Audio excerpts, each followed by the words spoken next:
Great. Yeah, Okay. yeah, it's wonderful to meet you. Likewise. Likewise. Kind of got a lot to talk about. I've got 30 pages of notes here. Yeah, yeah. Well, I was hoping for that, and when you were saying, yeah, you want to bring Glick, please feel free to bring Glick in as much as you want. I Yeah. want. I mean, it was having the opportunity to read all of this too was like really like I'm like, all right, yeah, like you could see really. I mean, and obviously, we're going to focus on like the of being numerous, the most one, because it's kind of like the least amount of poems in his book, but also that's like the big, prize winning one. But you can really Yeah. see his work evolve. That's what I love about these kind of collected or complete too. You can really see the early years. You can see them kind of Yeah. mature, and then the kind of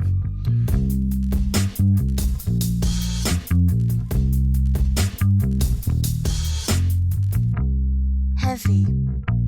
Bored. Heavy. I am heavy, heavy, heavy. Bored.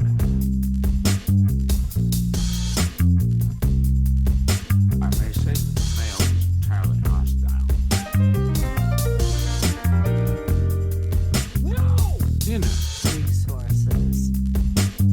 Life, friends, is boring. We must not say so. but yeah, it's wonderful. I guess where are you over there? Well, I'm in the. Yeah, I'm in the. Oh, thanks, sweetie. Hello. Hello, wonderful to meet you.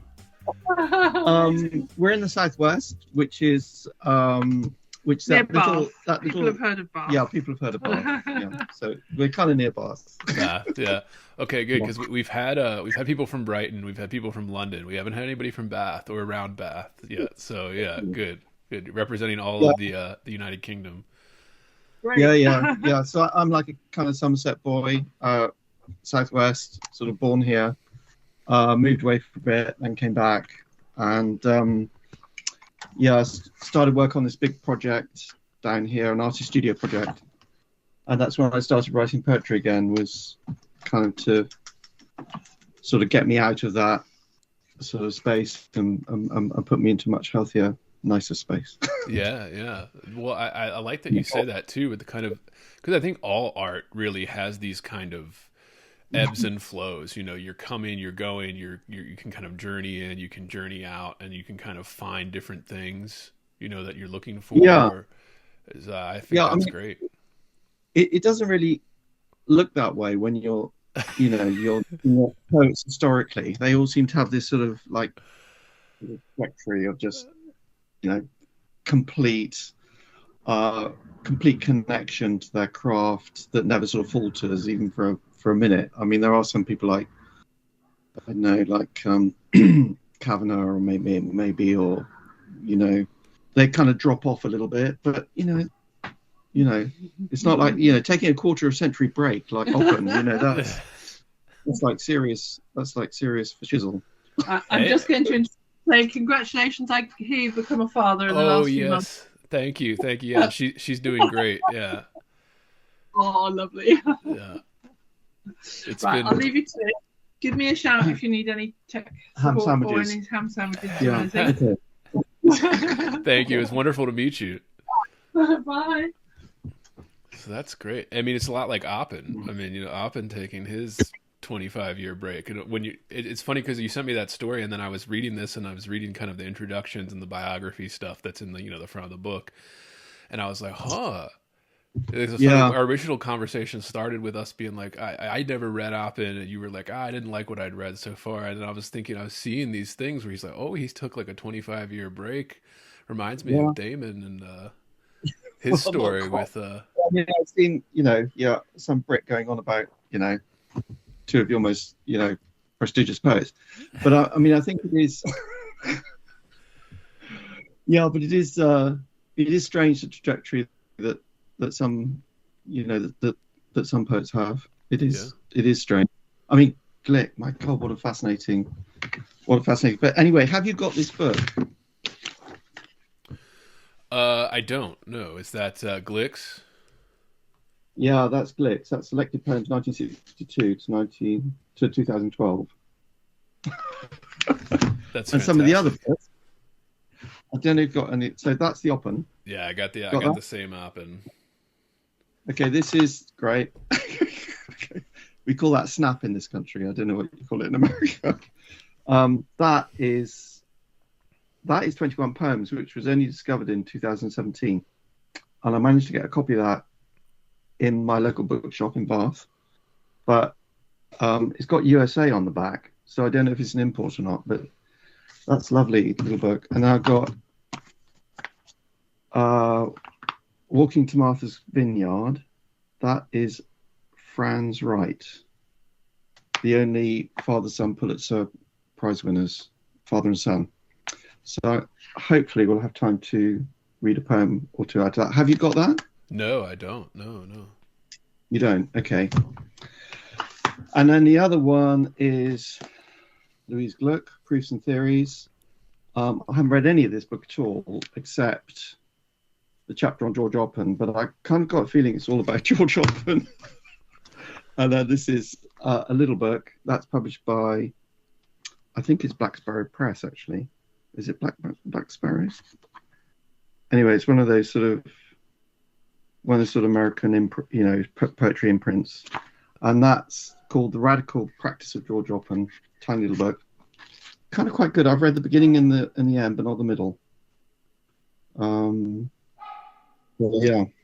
Yeah, well, I want to get to that too. Like, I want to get to like kind of Oppen's, the kind of the objectivist school, I guess we'll call it, But I did want to add, do you want to be known as just Damon for this, or do you want to? Yeah, well, you can call me whatever you like. I mean, for the public, like if I say the episodes with Damon, or you have your full name, if you wanted to use it as an opportunity to promote, like poetry or something, or if you wanted to remain just as, either fine. Like I have people that have been completely anonymous on the podcast before, so yeah.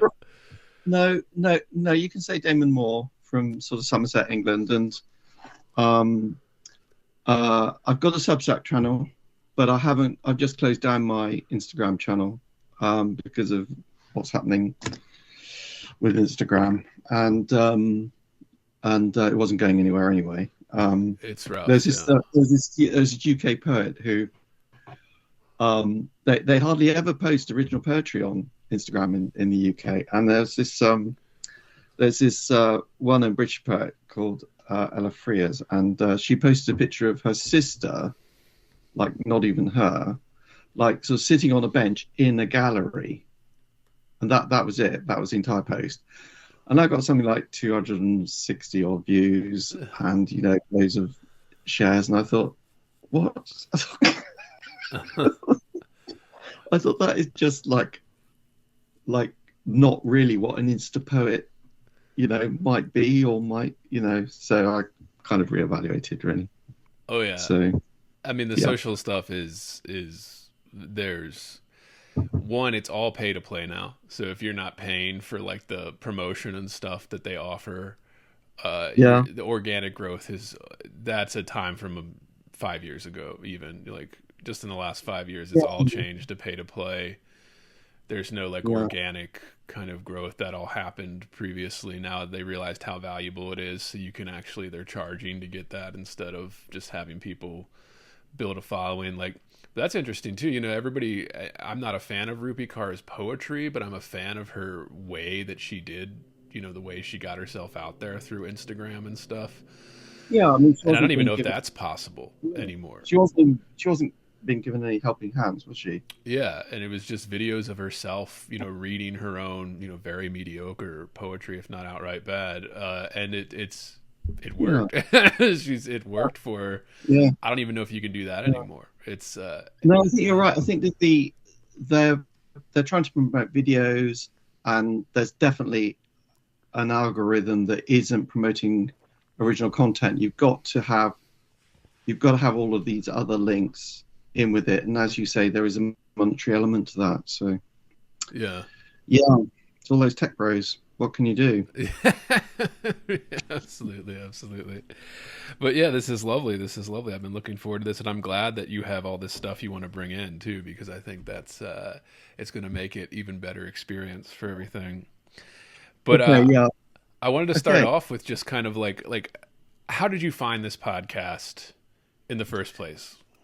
Well, I guess I found it because there aren't that many poetry pods in the UK,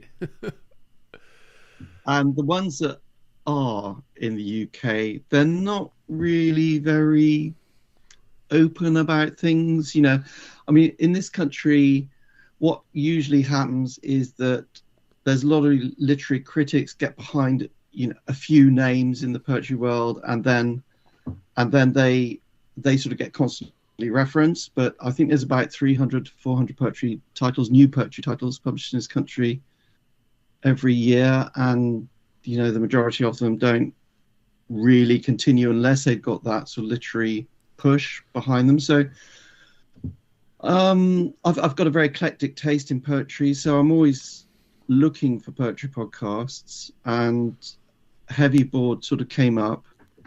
I mean, there's the literary space is sort of fluorescing, isn't it, into this sort of freewheeling cultural associations, and poetry is part of it, but is what we used to know as poetry and think of as poetry, is that still poetry? You need to put that kind of stuff to the test, and it's taken me a while. I mean, when I first started listening to podcasts, I thought, no, I just can't do this. Yeah, especially the poetry ones, or well, it wasn't. I mean, yeah, there is that, but I mean, I just can't sort of maintain that sort of connection somehow. It's a bit like listening to a book on Audible. If you don't, it's got to be the perfect reader, hasn't it, on Audible, for you to be able to keep going. But then I sort of tried it again, and then that didn't work. And then I tried it again, and then I started to. Well, that's when I found Heavy Board, really, and I thought, well, this is a kind of open, engaging, no borders sort of discussion about poetry, where you're actually free to say, no, I don't like this particularly. This isn't very good, and this is fantastic, and you just can't really say that in UK podcasts. Yeah. You just can't. You just can't. It's sort of like, nope, it's all brilliant. Everybody says that, that is what we got. That's what we're going to say. So that's how I came to Heavy Board, really. That's fantastic. I love hearing that. It's very flattering. Yeah. And that just goes to show listeners too. And then Damon found the podcast, sent me an email, and it just goes to show listeners, if you find something, reach out, because I'm very open to it. And look, you end up on an episode here. Damon and I have been emailing back and forth for a while now about poetry and other things. So yeah, take the chance. Yeah, the episode I really liked, that really sort of got me in, was, I think it was episode 68, and it was about Romeo and Juliet and a discussion about male masculinity. And oh yes, I thought that was just the best discussion about male masculinity I'd ever heard.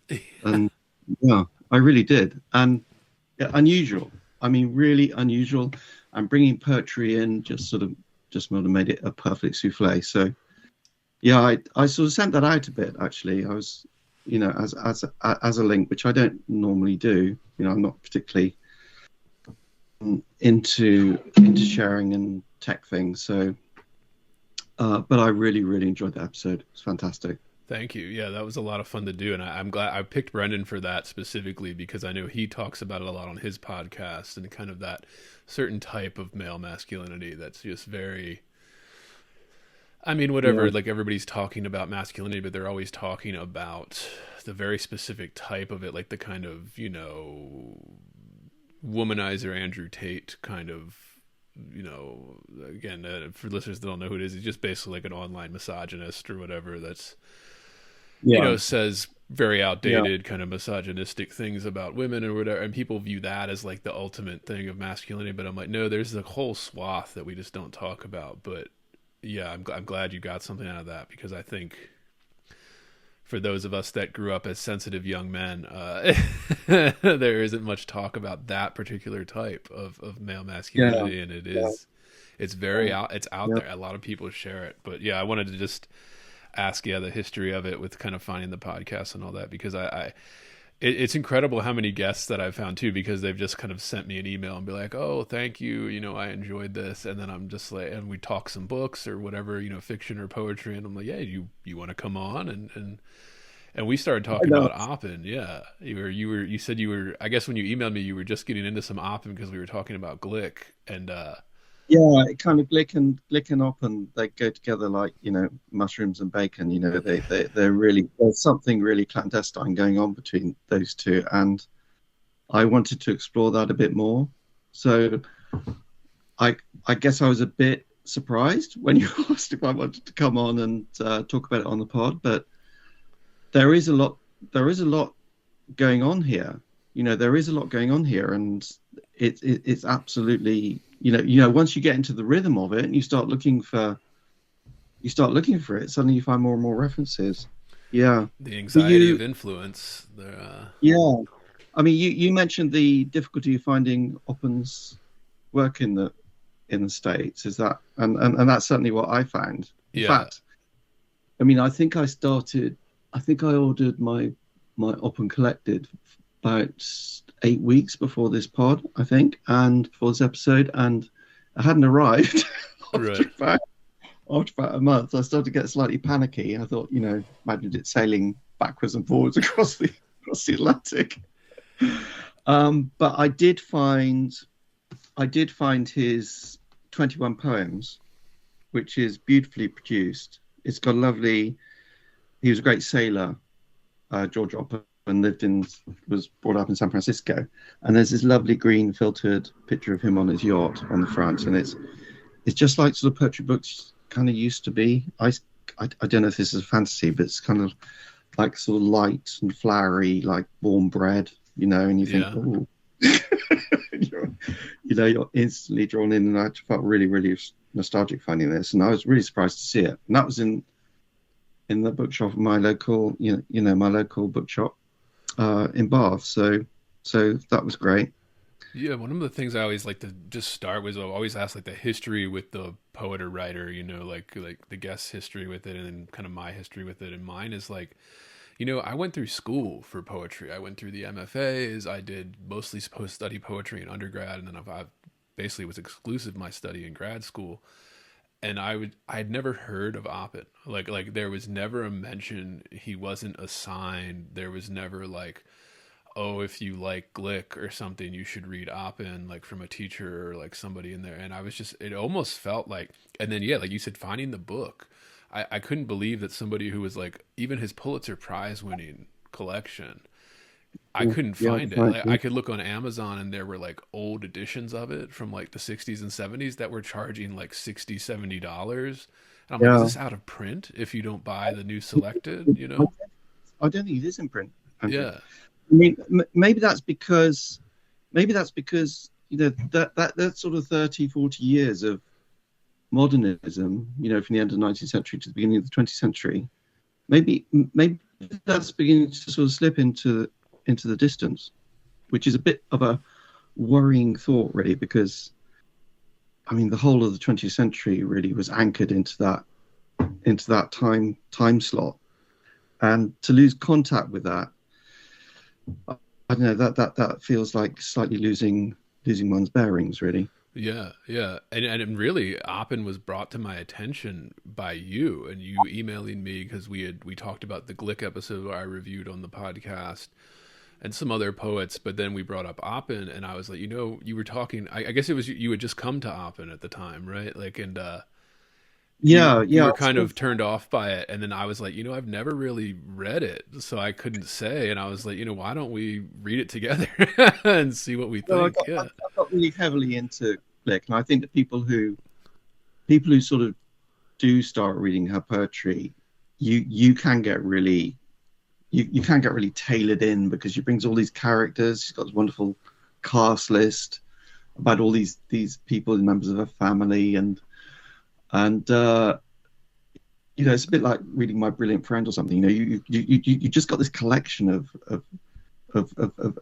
people, and you gradually, and she doesn't write about them all at once and then that's it. They're sort of sprinkled over the course of her entire career, and so I started looking her up on the web, because I'm always interested in hearing audio recordings of poets, and I came across this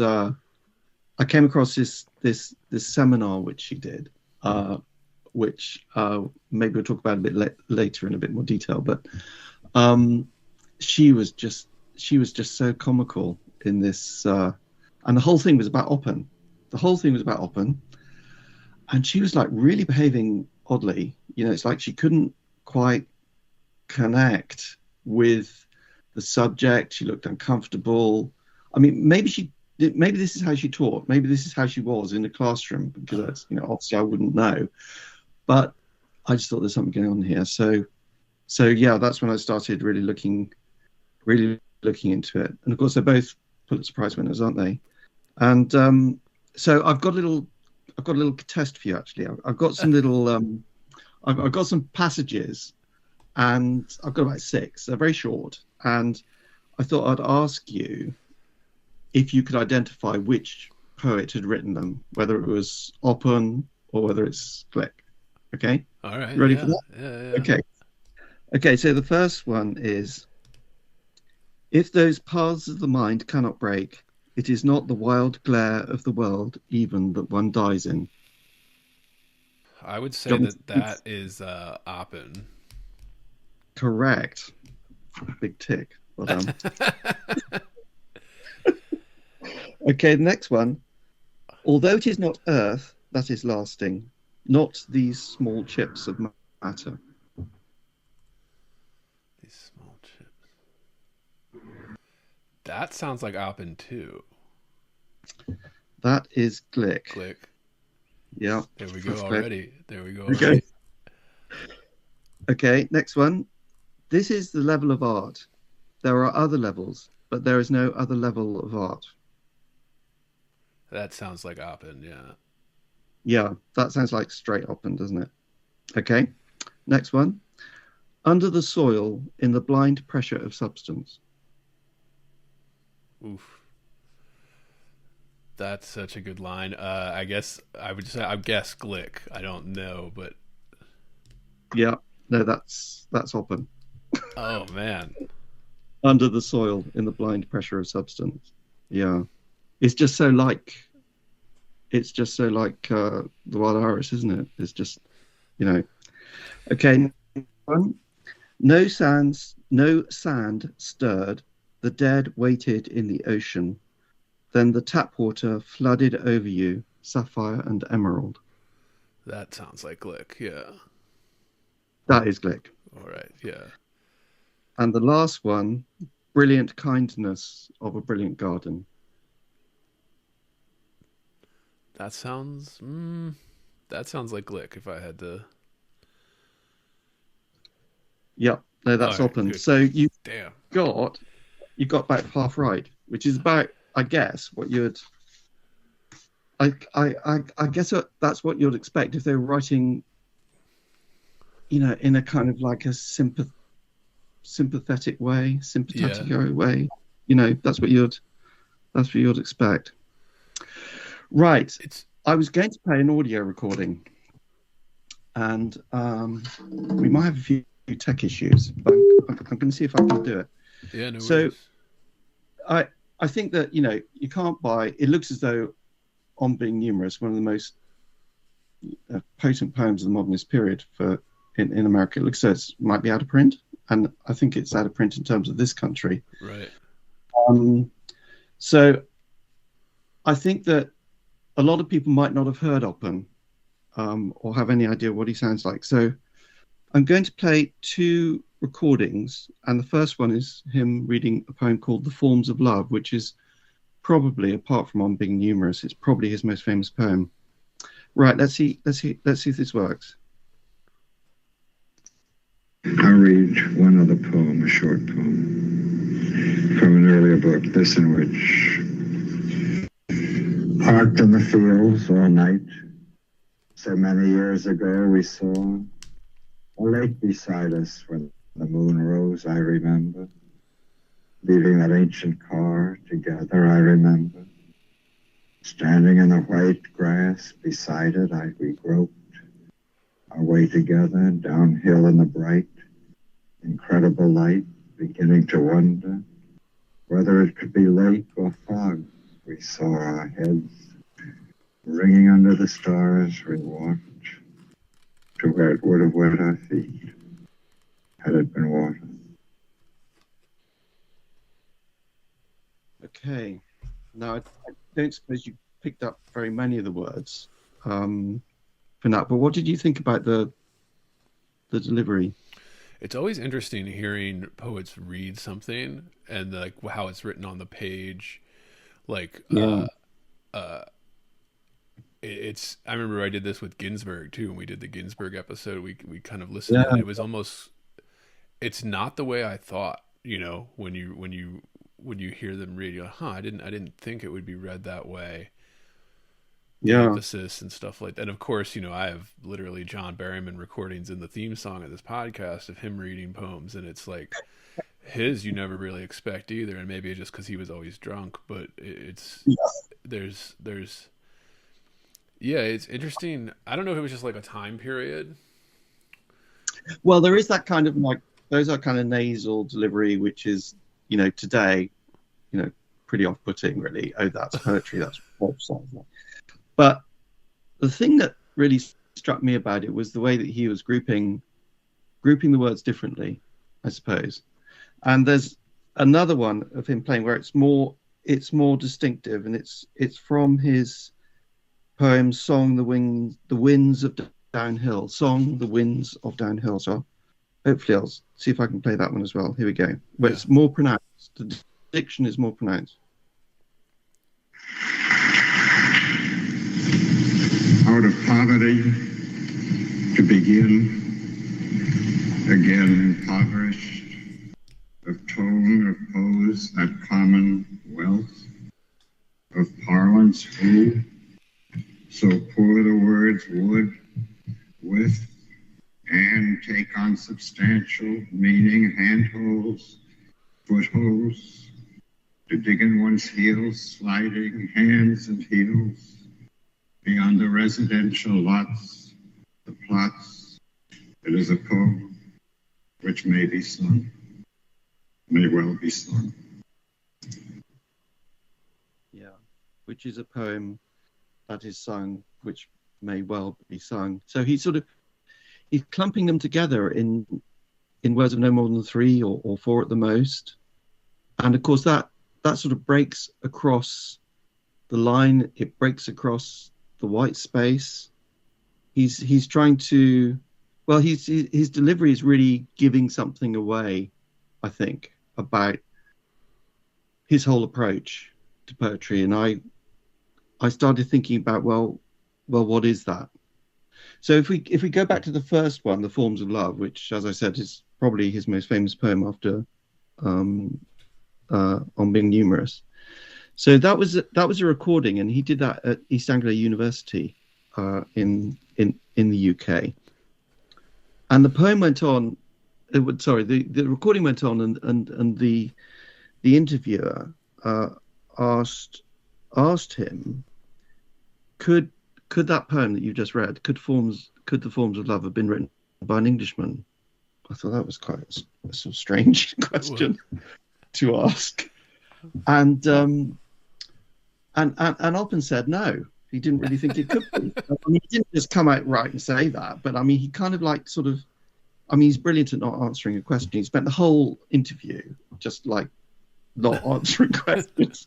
But anyway, he kind of implied that it could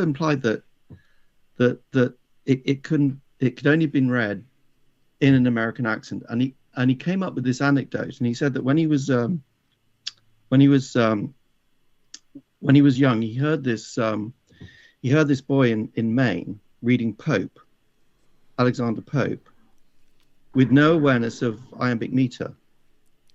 And I thought, well, what would that sound like?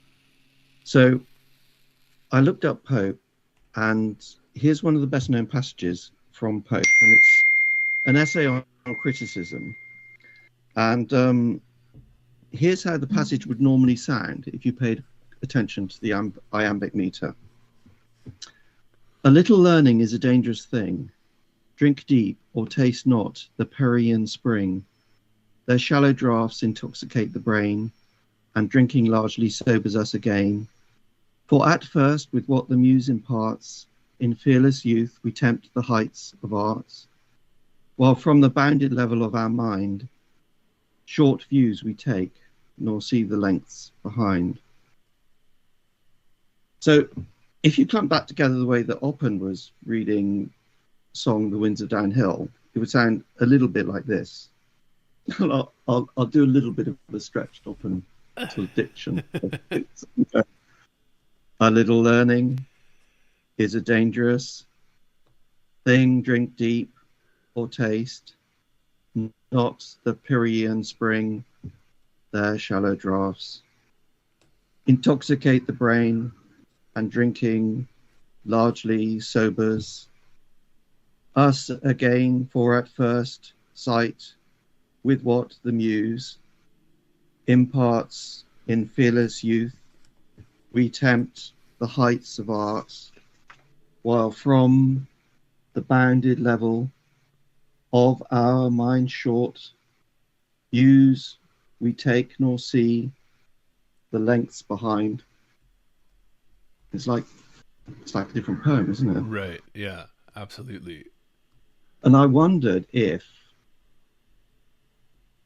you know the sculptor Giacometti. Well, I saw a photograph once of where he was brought up in France, and he was brought up in this landscape of rocks, and they just looked exactly like Giacometti's sculptures. They were kind of like narrow, triangular, jagged, thin rock formations just going up and up in the air. And I thought, well, that must have just gone in subconsciously. And I wonder if this sort of episode that often talked about, of sort of broken up iambic pentameter, maybe that sort of lodged in him somehow, and it came out more fully, I think, when he was like really a mature poet, and he was back in the US from Mexico. Yeah. I don't know. I just sort of wondered. I just wondered about that. It's always interesting too, and this gets us to the objectivism too, with the kind of, for those that don't know, listeners too, like Oppen is most well known for being part of what they call the objectivist kind of branch of modernism, where they're it's not quite, like everybody thinks modernism, they think T.S. Eliot, and Pound and stuff, and we should talk about Pound and Oppen's relationship as well. But it gets us to that objectivism where I'm not quite sure. I mean, you tell me what you think of this. I'm not quite sure what even objectivism is supposed to be going for. With well, neither did Karl Rakowski, actually. He was one of the objectionists. And like you said with Oppen too, when you asked them, it's not like they're explaining it that well either. And it is kind of, maybe it is just a reaction to the modernist, like the early modernist writers. Like they said, they were very influenced by Williams and stuff, but maybe it was just a reaction to that. Zukowski, Louis Zukowski, he defined objectivism in the 1931 issue of Poetry. He was the editor, and he said that the objectivists, the whole issue was given over to the objectivists, of which there were one, two, three, four, five, not including Basil Bunting, who joined a bit later. He said that objectivists treated the poem as an object, that they wanted to look at the world clearly, and they wanted to assert intelligence over distraction. Well, that kind of sounds okay. Yeah, okay, I understand that. That's not okay. Fine. But then you ask a couple of questions about it. You start to examine this a little bit empirically, right. And you say, well, one, what is an object? What is an object? Okay, and then you think, why reduce a poem to the status of an object? I mean, why even do it? Right. And suddenly you feel sort of, it's not quite so straightforward, is it? Yeah. Yeah. And a lot of the objectivists, I mean, Oppen, I think, is the clear, it's, his poetry is by far better worked out than any of the others. I mean, the others are quite stuttering. They go through long periods of not quite, sort of sort of slightly entangled, snarled up in their technique, but you're right. And then Karl Rakowski said that he described the objectivist term as a nuisance. He was one of the groups, and that Zukowski hadn't managed to define it properly anyway in the first place. Right. It so is, yeah, with the prose, especially with the kind of with the meter and stuff, especially, right? Like I've been on a couple different poetry podcasts and stuff, and I've had other poets on. There is a total, I don't know, maybe it started back then as a rejection of some of the more metered modernist stuff into like Oppen and the Objectivists were almost like a necessary step to get to kind of, the beats and this kind of the people that disregard the more metered traditional, let's say, way of writing poems. But I think that's devolved too now, where we've gotten to the point where, like you said, with the lines, there is total disregard for one of the major structures that makes poetry, which is the lines. What's the difference between poetry and prose? Well, line breaks are a big one. That's a big one right there, and then sure. how that, and I always stress this, and this is one of my pet peeves, and Damon knows this, and regular listeners know this, that like one of my pet peeves is the kind of disregard of the line break, because it can do so much. It can make so much of this little cluster of words. It can force them together. It can break them apart, like however you want to do that. But I don't know. I mean, it is interesting, especially hearing poets read their work. Like, I remember on that Ginsberg episode, he was reading the lines as if there were no breaks. Yeah.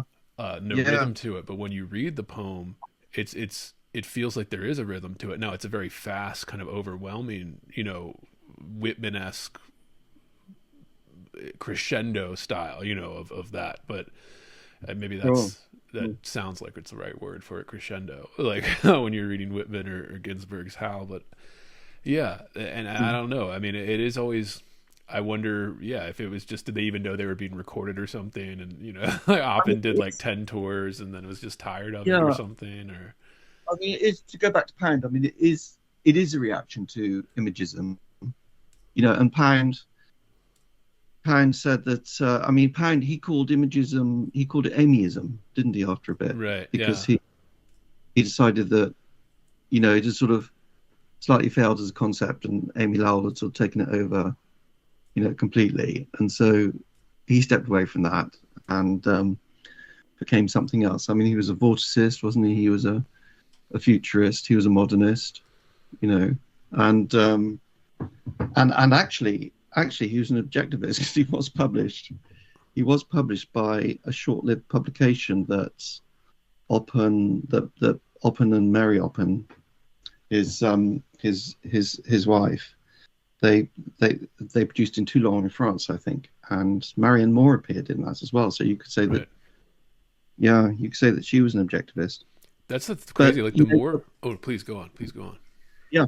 Well, you're kind of stuck with this sort of the object, aren't you? if you're going to call a movement, a poetry movement, objectivist, you can't take the object out of that. The object is just there, isn't it? Yeah. So what's this object doing? It's like, what is it doing? Right. I mean, it's not like transmitting anything. It's just sort of there. And because of this syntactical diction that we were talking about with the way that Oppen reads his poems, he's obviously quite happy to leave the object there. So I think the object is there, and Oppen's put it there, or it's arrived, because it's the theme of the poem. And is the poet an object? Right. So what's the relationship between the poem, the theme of the poem, and the poet? It's a process. A poem is a process of the transfer of the feeling, isn't it? From the theme of the poem back to the poet, back to the theme of the poem, back to the poet, and then and that's not happening in an objectivist poem, because the object is there. There's no transfer of feeling. The poet, they think themselves as an object, or they don't think themselves as an object, but whatever they do, they're going to transfer their feeling into the poem in a very limited way. So you end up with something that's like kind of almost like half abandoned, quite neutral. It just doesn't really gain in definition. You can kind of feel that too. Yeah. I like the way you used it, kind of abandoned or half formed. You can almost feel that through a lot of that poetry. Like and I wonder too, like maybe if it is just a reaction, but I wonder too if it's, because to say that the poem is just an object, it's almost derogatory to to poetry, you know, like it's almost belittling. And I mean, you know, I'm sympathetic to people that want to argue that we romanticize it too much. I was like, yeah, I think sometimes we romanticize it too much, sure, but like it's also like you're saying, that the romanticism, that act of feeling, that act of giving it weight, from the, you know, reading something, being a reader and reading something and giving it that kind of meaning, is part of the art, which is what makes it kind of so complicated, which makes it kind of so, I mean, also interesting, which makes it interesting to talk about, you know, like, and stuff, but also it is kind of what gives the art weight, is that romanticism. I don't know if it was an attempt to reject that. Maybe it was. I don't know. I mean, you know, I read these introductions and stuff in the, Damon and I are going through this list. And again, we're going to be focusing on like, Of Being Numerous, his Pulitzer Prize winning book. But we, again, as we said, we could only find the collected poems here of Oppen. So we had the opportunity to actually go through all of it. So we're going to be focusing on that book. But obviously all of his stuff is fair game. And of course, you know, if you have thoughts about Oppen or something, write in, put it in the comments. We love to hear from listeners. But it's just, there is, like, in this introduction, they were obsessed with the political climate as well. And I get it was a little different in the 30s. Like, I mean, you know, I wasn't alive, but like you can read about, like, I think both introductions, like the foreword and the preface, and the introduction and all of that, there's like 4 fucking essays before you get to the collection here for Oppen. They were all talking about he was a part of the Communist Party in the 30s. I mean, I tried to, you know, if you want to read Oppen from a political perspective, I don't think you're going to gain very much. Yeah. And when we get into talking about, you know, a bit more specifically about On Being Numerous, I think that you know, I just don't think it's a political poem. I don't think you can really look at it in that way. I mean, there are political elements. Right. But I think it's, you know, one of the reasons why Oppen made this big break. And I mean, I was really surprised when I bought, you know, 21 Poems. It's a lovely book by him, that sort of popped up in 2017. There's just no politics in it at all. And his politics came from the Great Depression. Right. I mean, that's what turned him on to communism. And because he felt that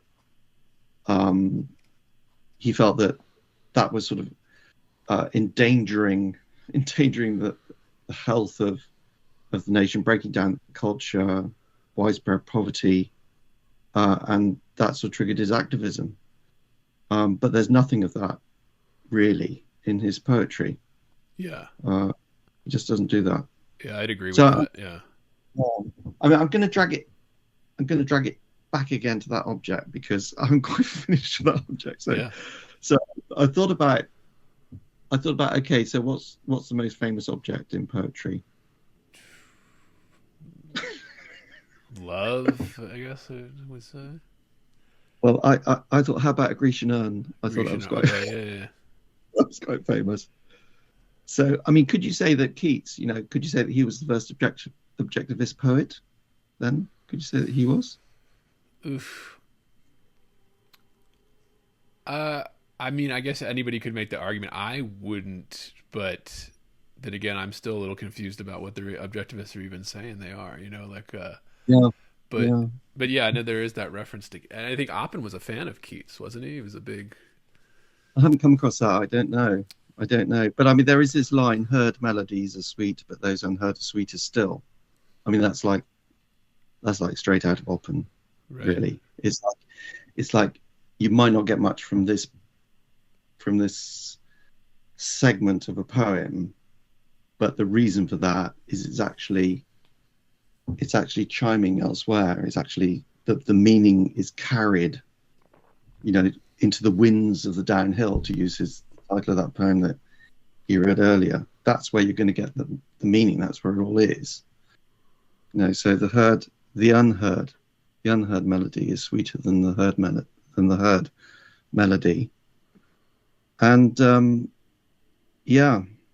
thy silent form doth tease us out of thought, as doth eternity. Thou shalt remain in midst of other woe than ours. So there's that object again. And I guess they have, these poets have their reasons for including objects in their poems, right? So but Keats has a different approach from Oppen.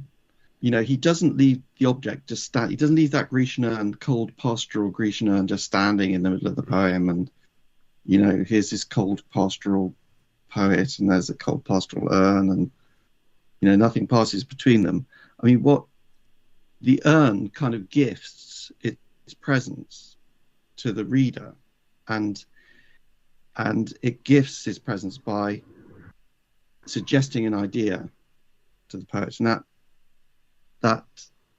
that idea is, of course, beauty is truth, truth beauty.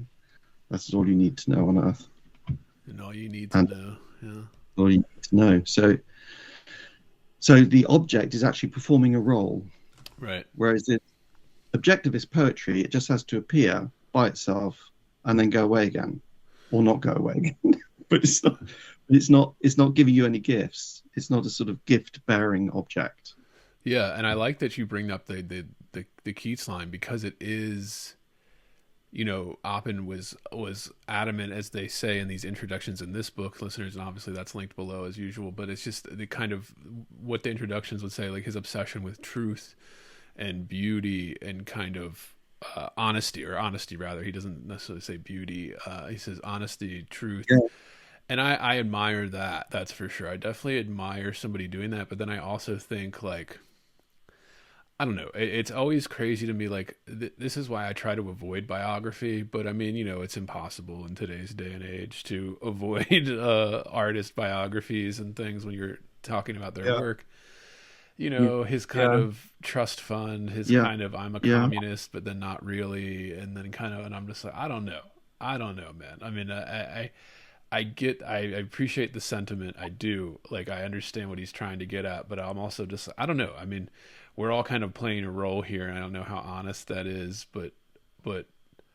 Well, he does touch on it on being humorous. There's no doubt about that, because I think that the act of living in a city is a political act in many ways. You're joining into mass messaging, aren't you? And you are accepting the idea of a society, and it's that mass congregation that puts politicians into power. It's not sort of people who live in small villages. Right. It's also a mechanism, isn't it, for how human society continues and how human society goes on, and that is understood by politicians who spend most of their time in cities.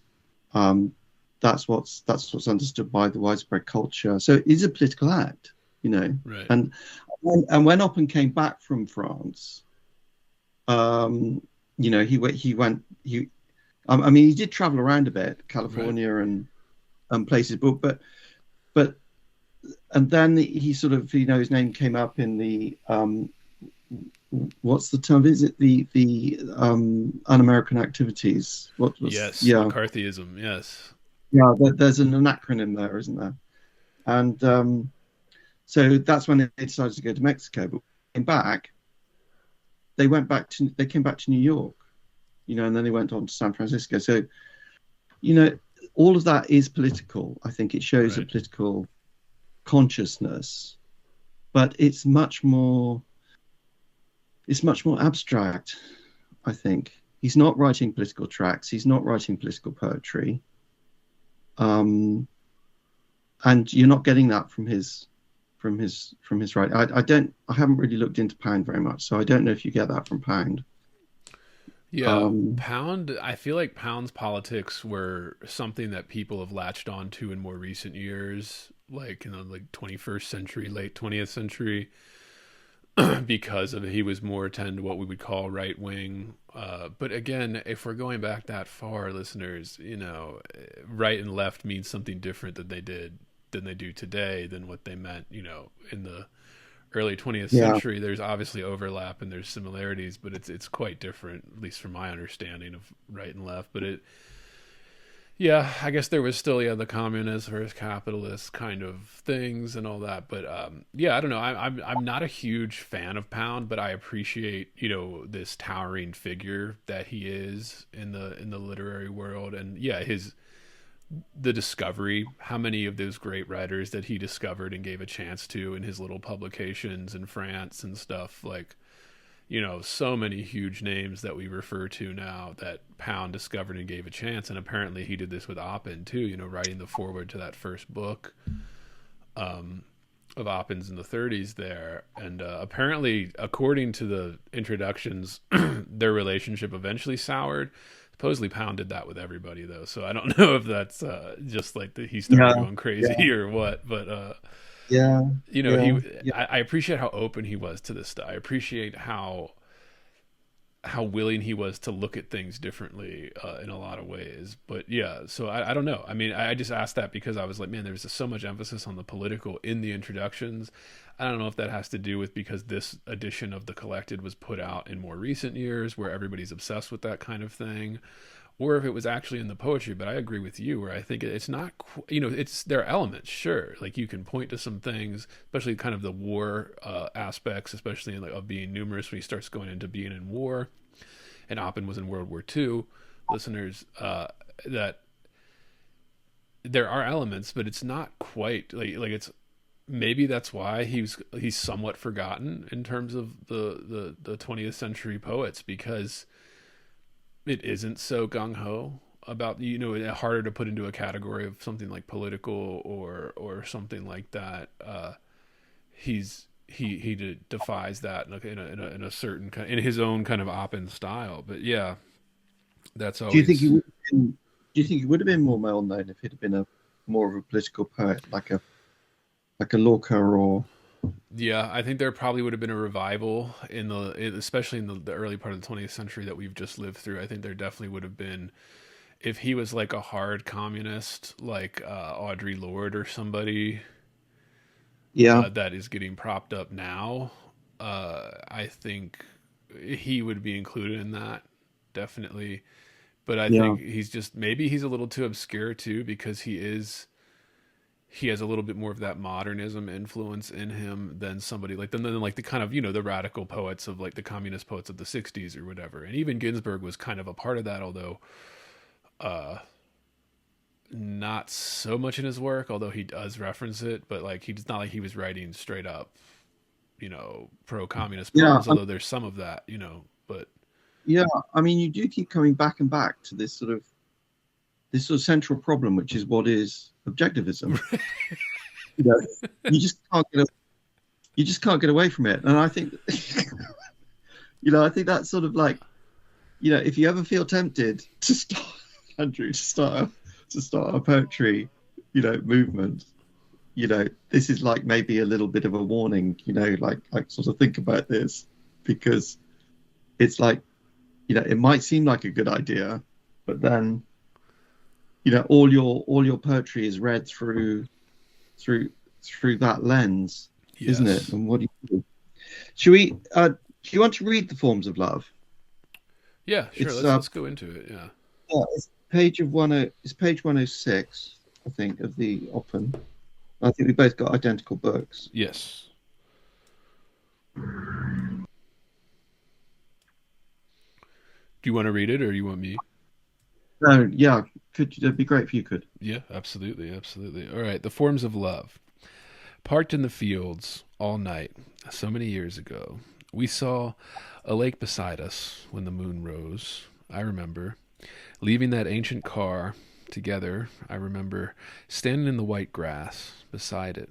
We groped our way together downhill in the bright, incredible light, beginning to wonder whether it could be lake or fog. We saw our heads ringing under the stars. We walked to where it would have wet our feet had it been water. Yeah, had it been water. And I tried to really emphasize those breaks in there too, but there is stuff, listeners, that when you're listening to the Oppen, part of Objectivism was kind of purposely messing with those breaks and stuff like that. And I get it, it's experimenting, it's trying something new that was kind of out of the box compared to like Eliot and some of the other big modernist guys that were writing.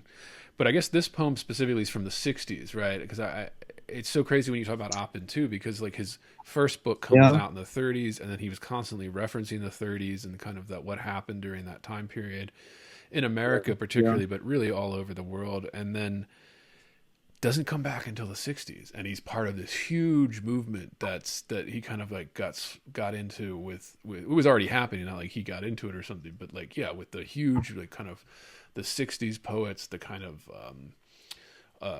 that were doing kind of very political or very kind of, they're experimenting still. They're experimenting with things. So always interesting. And again, it's always like, I haven't found any references to Oppen hanging out with any of those. I'm sure he did. Yeah, I'm sure he did. Yeah. The one thing I've been trying to track down, particularly, which I messaged you about, was did he and Glick ever meet? Because that would have been that'd be a great play, wouldn't it? Right. So his comeback collection was the Materials. That was in 1962, and that is, I mean, maybe you ought to read something from the Discrete series in order to show to show how different it was. We should hit the Discrete with the I mean, do you want to choose one from? I mean, I haven't got any selected particularly. In the I didn't really either, because I didn't care for that. But like, I wanted to get your thoughts on it too, because it is his first collection, his first kind of foray into poetry. And we'll read something from it in a second here, listeners, to show you kind of the difference and like where he started to where he ended up in the 60s there. But what did you think of that, like his first book, as we were kind of reading through this? Like you said, you didn't really notice anything that you had marked. I was kind of the same way in terms of nothing really stood out to me. But your thoughts, Damon's thoughts on what did you think of that first book, getting into Oppen? Yeah, I agree. I mean, I just thought, I don't want to read this particularly, because I mean. No, none of them have got titles. There's white space all over the place. I mean, I'm just choosing one here. I don't even know what to call it. I'll call it page 16 because it's on page 16. So it goes, this land, the hills, round under straw, a house with rigid trees and flaunts, a family laundry, and the glass of windows. And that's the end of it. Yeah. And you think, okay, so I've visited somewhere, a place, I've seen a hill, some laundry, and some reflection from windows. So I suppose it's privileging the object, isn't it? Yeah. It's privileging the object. And it's saying, I'm not going to tell you what I thought about that. Right. Are you going to tell me? Kind of.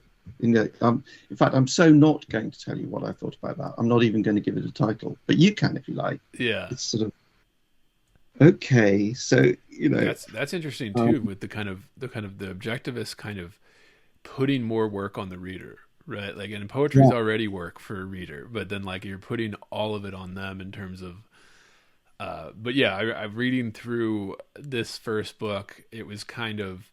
It is unlike his later books. So, I mean, whatever, he was like in his 20s when he wrote this supposedly, and, was published by his friend on like a small press that they started.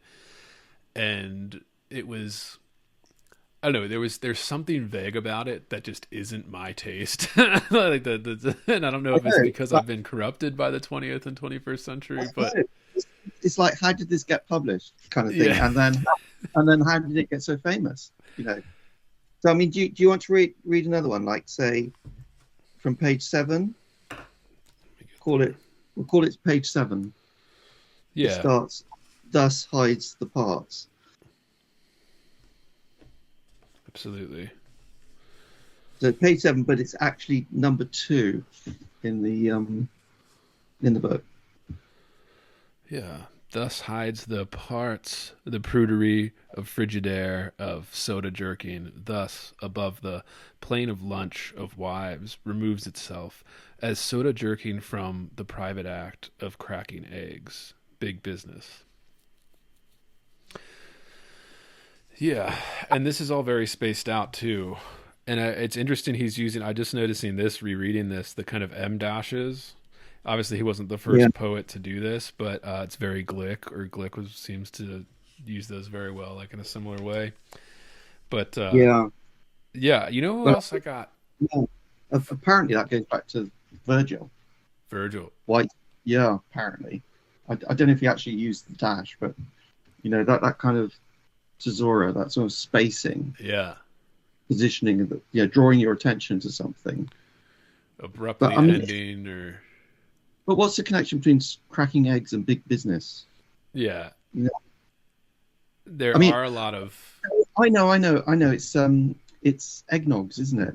It's when you got a hangover, you have more eggs. That's right. So you've had a big business sort of meet up night before. You've all got hangovers, and so you have eggnogs, and that's where the cracking of eggs. Or I guess the Orange Julius. I don't know when those became popular, but like something in the soda jerk would make in the 30s. That could be quite political, couldn't it? Potentially. Yeah. It's like, cracking of eggs for that class is a very different experience than the cracking of eggs for somebody who's cracking eggs to eat eggs. Right. I mean, it could be. And the first one, so this is the first one. So imagine Discrete Series lands on imagine you're in a publishing house and this manuscript turns up and it starts, you read the first poem and it's white from the underarm of T, the red globe, up, down, round, shiny, fixed alternatives from the white stone floor. Ending it with that ellipses too, yeah. I think is this something from Gertrude Stein? Right? Is this from? Where does this come from? Yeah, I'm glad you said that because I think there is a little bit of that early modernist kind of cubism to this first book, but it's so stripped down that it does become like kind of that vaguish kind of. Just kind of gently gesturing towards these things that aren't even being really given specifics, and it's, that's fine. But yeah, when I was reading through this, I was like, okay, this is definitely a first book, a young poet messing around, experimenting. And we encourage that, listeners know that we like to experiment, even if it fails, why not, try it. Yeah. And it just, I was kind of like, you can tell it was a poet kind of searching for something. Like reading through that, and this is why I love reading complete works in order, kind of first book, second book, third book. You really see this in it, and again, it's easier to see with dead writers because all their stuff's out there, but it was kind of undefined, and I think, but undefined in a way that I could appreciate, where you can tell it's somebody searching for something. He's trying to find a deeper reference and meaning to the work here. I'm not quite sure that it's successful, but I you can see that, and I like seeing kind of a young, energetic writer putting something out there, even if it's failing, because look what it led to, maybe, although we'll get to this too, we're kind of reading through all the books. By the time I did get to Of Being Numerous, I really felt the Glick kind of more than in any other collection, or Glick being influenced by this more.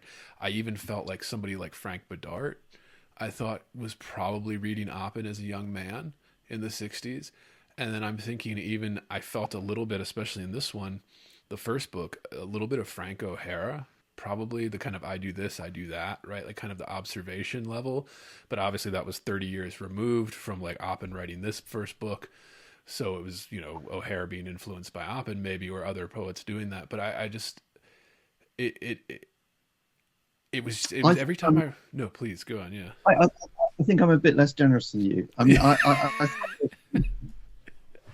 you know, I think these objects are just hammered. They're just stuck Yes. into the poem, and I think that is a precursor of this later poetry that he would write, which is a further development of it. So it's not like he's just experimenting to me. He's like, this is I'm not going to shift from this. And he is quite relentless, I think, as a Yes. writer.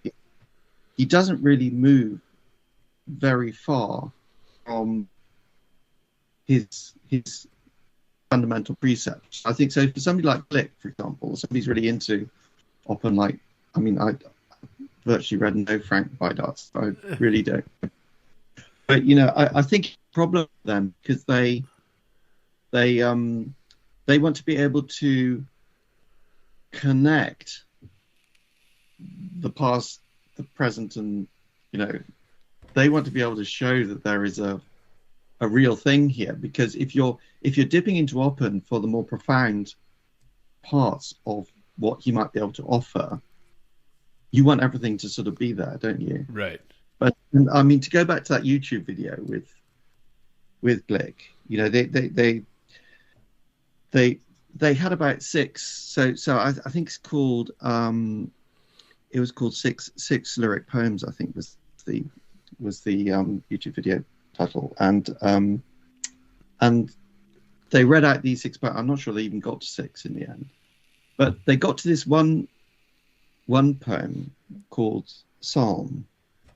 Should we read that or not? Yeah, go for it. Yeah, what page? Well, I don't really like it very much. I don't think it's very good. Good thing most of his stuff is short.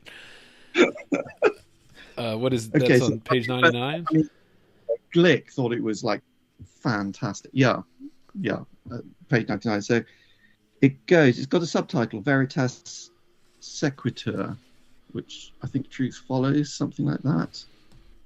They had a long discussion about what that actually meant, but I don't think it resolved itself. So it goes, in the small beauty of the forest, the wild deer bedding down, that they are there, their eyes effortless, the soft lips nuzzle and the alien small teeth tear at the grass. The roots of it dangle from their mouths, scattering earth in the strange woods. They who are there, their paths nibbled through the fields, the leaves that shade them hang in the distances of sun, the small nouns crying faith in this in which the wild deer startle and stare out. And I think a lot of the discussion came down to that, and there's a break there, just in the last stanza there. The small nouns crying faith. And I don't think Oppen's very good on animal poems, really, and on nature poems generally. I mean, the sea occurs a lot. Right. Is the sea a nature poem? Is that? Would you say that was a? I'd say it's fair to call that a nature poem. And but it's also like yeah, to call the sea some part of nature, yeah. And then I guess there's also the tradition going back, centuries and centuries, thousands of years of people mentioning the sea, I guess, or bringing it up as a character or something in poetry or epic poems, and that kind of stuff in the tradition of epic poems. But yeah, I know what you mean. I know exactly what you mean in terms of him. Yeah. I think the way you described it is good with a hammer. Yeah. It almost seems like somebody beating something into a poem. And it might be, and it's misshapen, and there's like little dents from the hammer hitting it. Like it's not, and especially to like you said, it is interesting that Glick is into this. Somebody who I would say her stuff is incredibly refined, where she's not beating anything with a hammer. To continue with that description.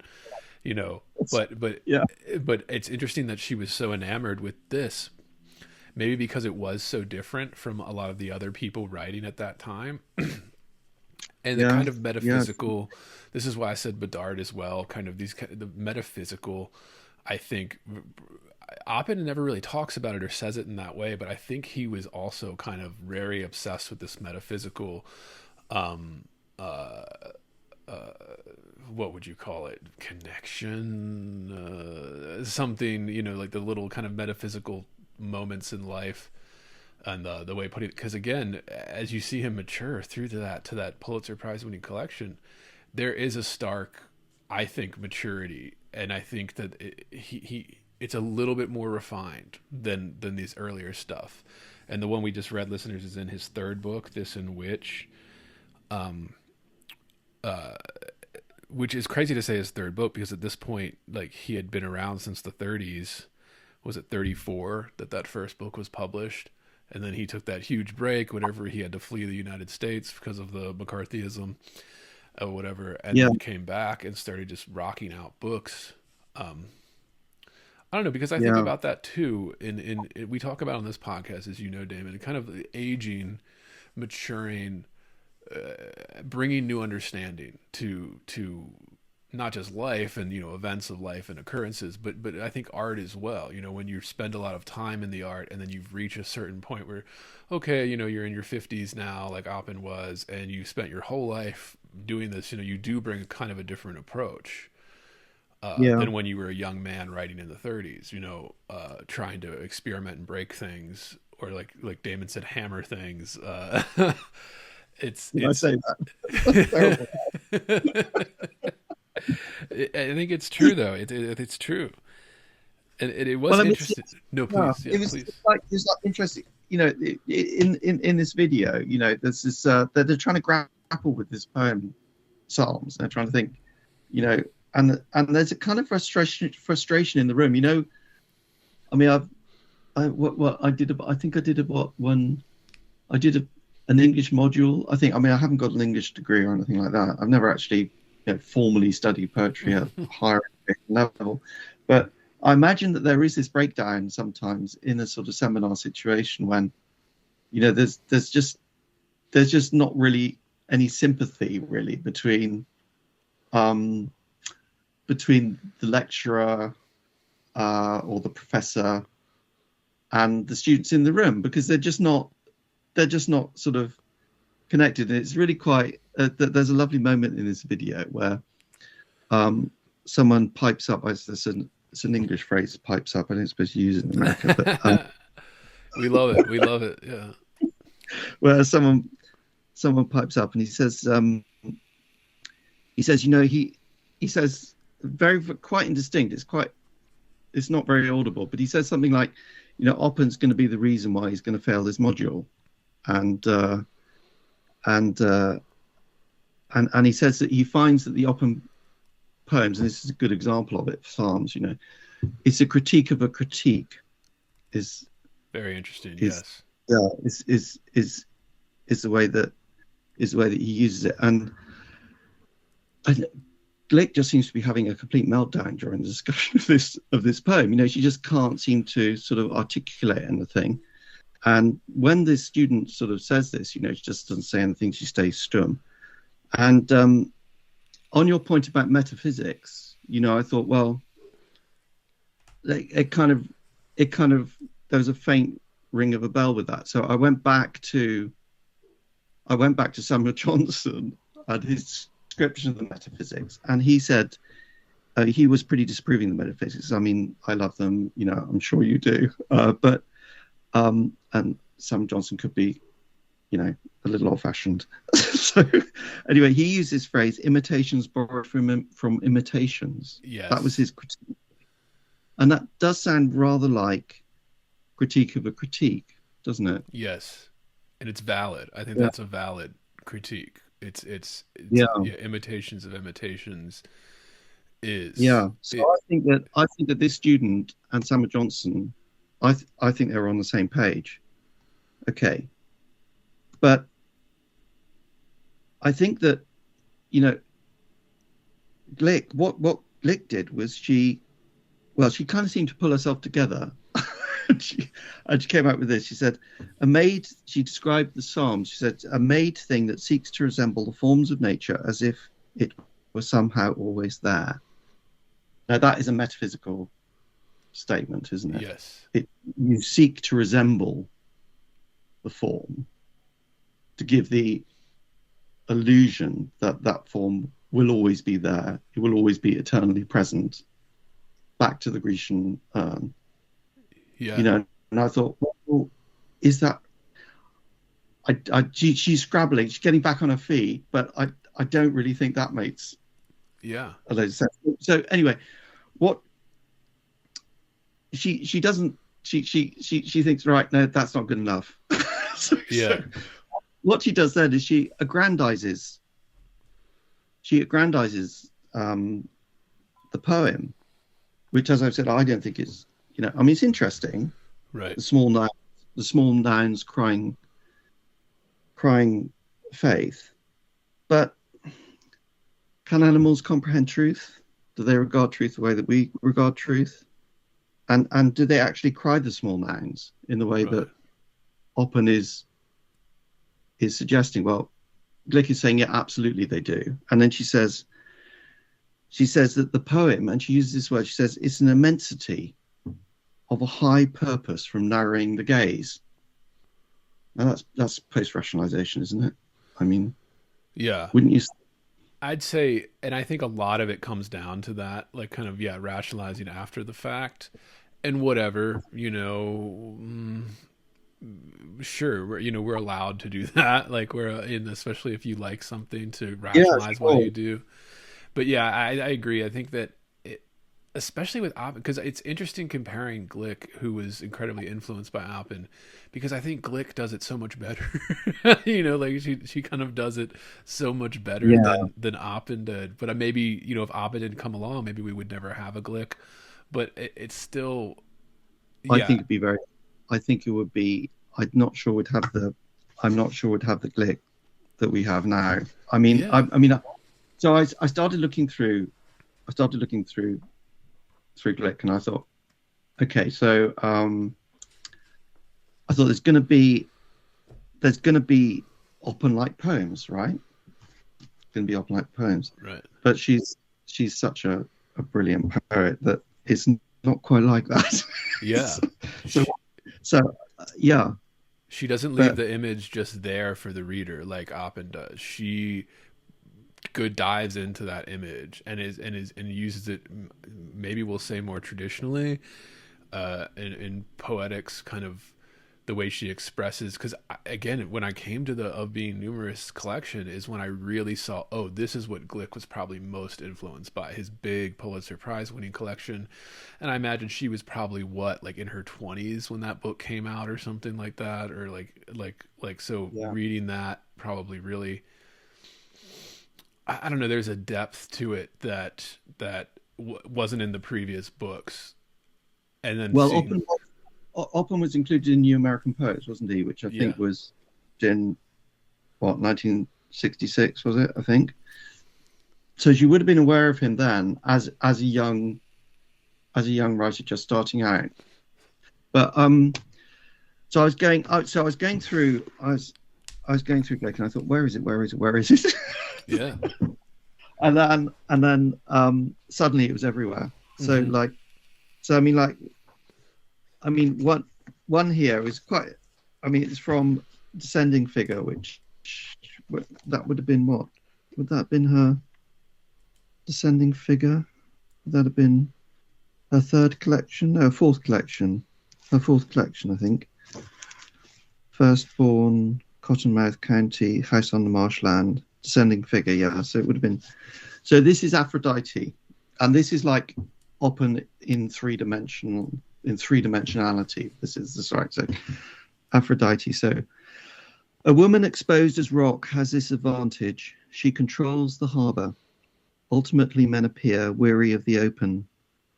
So terminates, they feel, a story. In the beginning, longing. At the end, joy. In the middle, tedium. In time, the young wife naturally hardens, drifting from her side, in imagination. The man returns, not to a drudge, but to the goddess he projects. On a hill, the armless figure welcomes the delinquent boat, her thighs cemented shut, barring the fault in the rock. So it's a brilliant poem because she's found a kind of rigorous metaphor for what she wants to talk about, which is distance between men and women and the issue of being apart for a long time, which she'll explore a lot, much more detail later on in her work. So she's found a rigorous metaphor, very often, yep, but she's carried it within a static frame of meaning, which is also, the rock, right, the statue, the object. So the question is, could she have written that poem without being influenced by Oppen? I don't know. I'm not really convinced that she could. And later on, when the metaphysical side of Glick starts rolling in, in these big rollers coming in through her poetry, which is so full of Oppen. I think that's where it all, the earth, the idea of the earth as a sort of an actuality, a presence that never goes away. I just that there's such a clear connection, I think. And it grounds. So when you're doing that type of stat, like you said, it almost grounds the rest of the poem, so you can go off on these kind of vaguer, more metaphysical things while still being grounded with that image of the earth and the kind of the rocks, all of that. Like you can kind of ground it in these real tangible things and then get very kind of out there, and that's a challenge, obviously, as a writer to do something like that. But you can see it everywhere, especially in that it's. And like I said, I'm glad you brought it up with the Glick and all of that, because it is so important. And Glick is such an American treasure in terms of 20th century poetry and even into the 21st century. R.I.P. Louise Gluck, but it just I mean, the first one that I really like, because I was like you, coming to Oppen, the first few books kind of left a bad taste in my mouth, and I was kind of thinking to myself, like, I don't know if I'm a huge fan of Oppen, and I came across this poem, Boy's Room, on page 122 from his third book, This in Which, and that's a nice fact. And it's almost more grounded than his other stuff. But I wanted to ask you about it, because this is all right. Well, let's read it and then we'll talk about it. So, Boy's Room, listeners. A friend saw the rooms of Keats and Shelley at the lake and saw they were just boys' rooms and was moved by that. And indeed, a poet's room is a boy's room, and I suppose that women know it. Perhaps the unbeautiful banker is exciting to a woman, a man, not a boy, gasping for breath over a girl's body. And there's one, it hits the kind of the boyhood, the kind of the wonder, the spark, and all of that of art, creating poetry.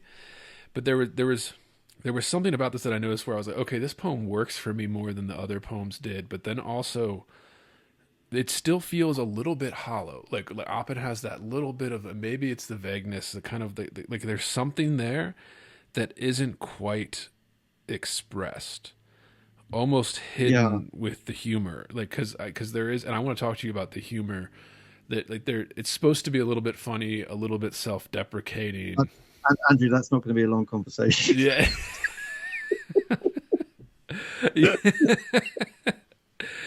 absolutely. It's because I think that too. There's like calling poets boys. Maybe it's not as insulting then as it would be now, but I mean it's pretty misogynistic, really, isn't it? I think. But or it makes assumptions. But yeah, no, this is one of. I mean, Glick's on audio reading this, so she loves it too, and I think this sort of. Gasping for breath over a girl's body, that sort of that's sort of very Glick, isn't it? And it's almost sort of in terms of Oppen, it's one of the more concrete kind of images, like one of the more Yeah. like very vivid images that you can grasp and hold on to. Yeah. So I Yeah. don't know. I mean, This one just struck me as like, it doesn't seem like the others, yeah. especially It's going through all really, these books. it's really unpleasant sort of about sex, and oh my god. It's sort of And like- Glick was a master at that too. And I think it's partly because she was so gorgeous, like throughout her entire life, even into her old age, she was still beautiful, and I'm sure was Yeah. batting men away. So she had a little bit Yeah. different experience probably than Oppen with men wanting to have sex with her. But Yeah. it is kind Yeah. of, the poet's room is a boy's room. I don't know. I this stood out to me, one, because it was a little different, a little bit more concrete, and maybe that's why I was drawn to it. But then I was also kind of like, still had that bad taste in my mouth where I was like, I don't know. I mean, I guess particularly Keats and Shelley. I mean, technically they were very young when they were gone. Of course, But, of course, of course, you would have been talking about. That's what he's talking about, isn't it? Yeah. You're talking about historic poets. And ones that died before they were even, Yeah. never saw the age of 30 or whatever. I guess Shelley technically was like 30 or something, but Yeah, I totally missed that. Well, so Shelley would have been the boy gasping for breath over a girl's body, would he? yeah. He would have been Keats, as far as we know.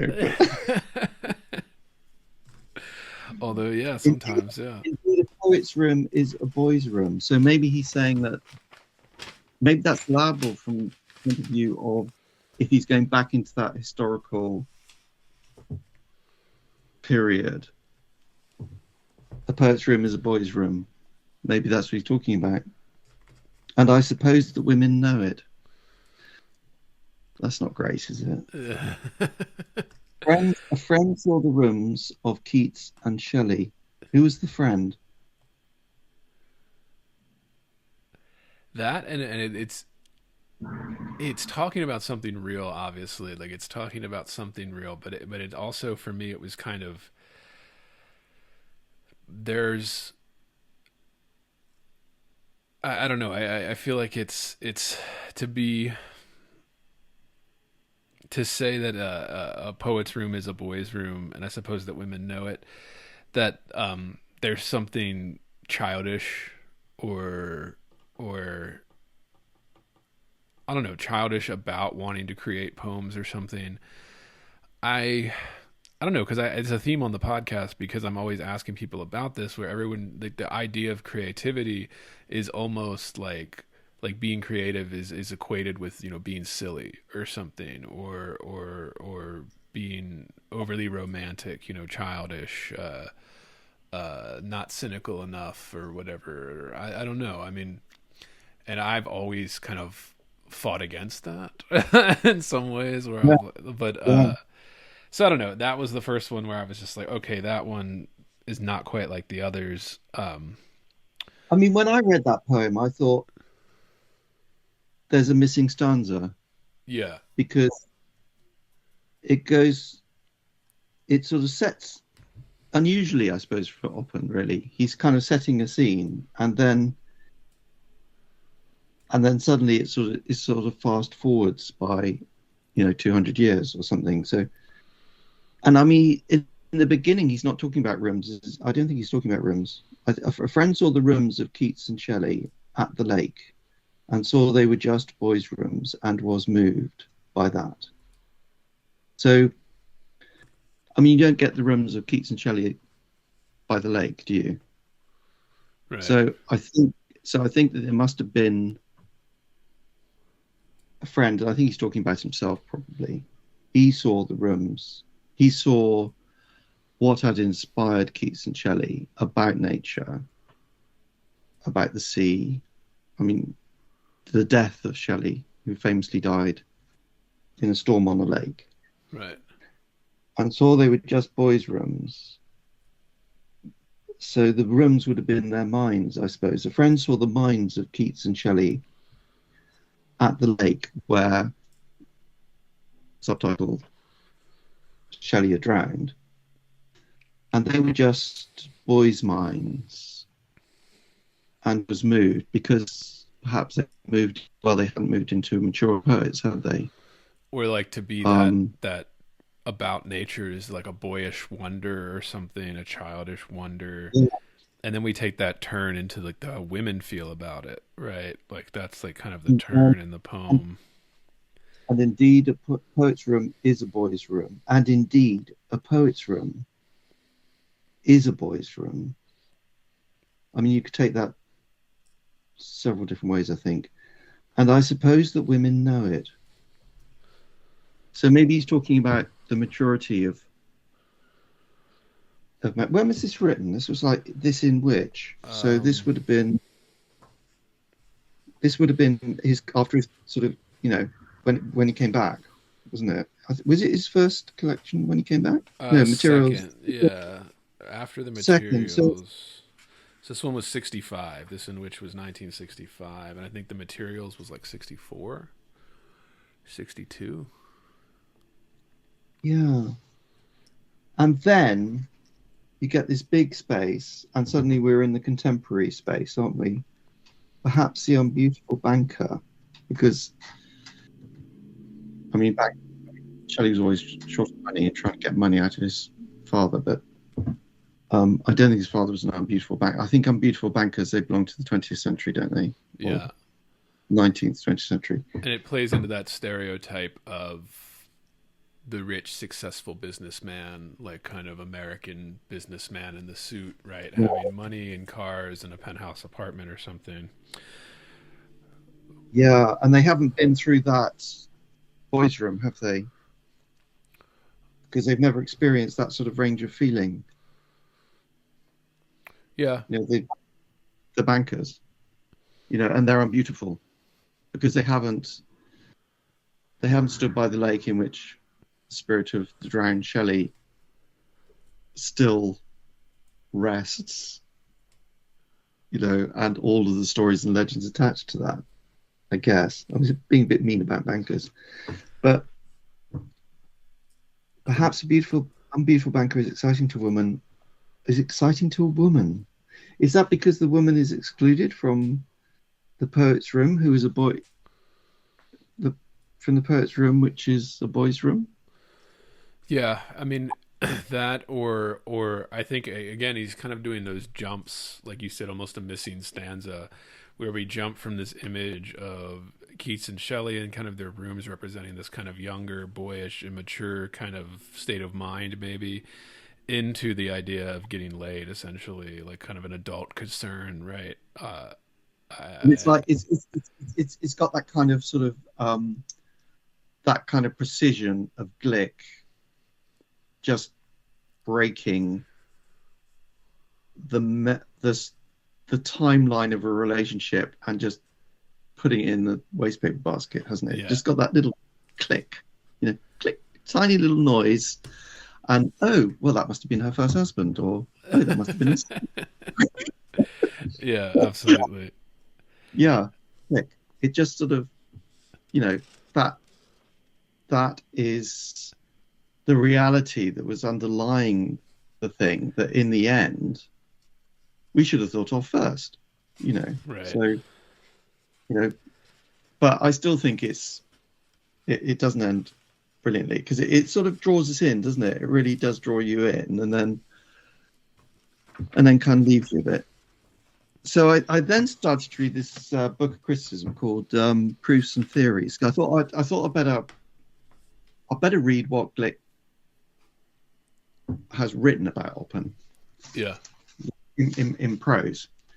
So I came across her Proofs and Theories, and she's got a chapter on Oppen. So I thought, oh great, okay, well this is gonna open out the whole thing. You know, here we are.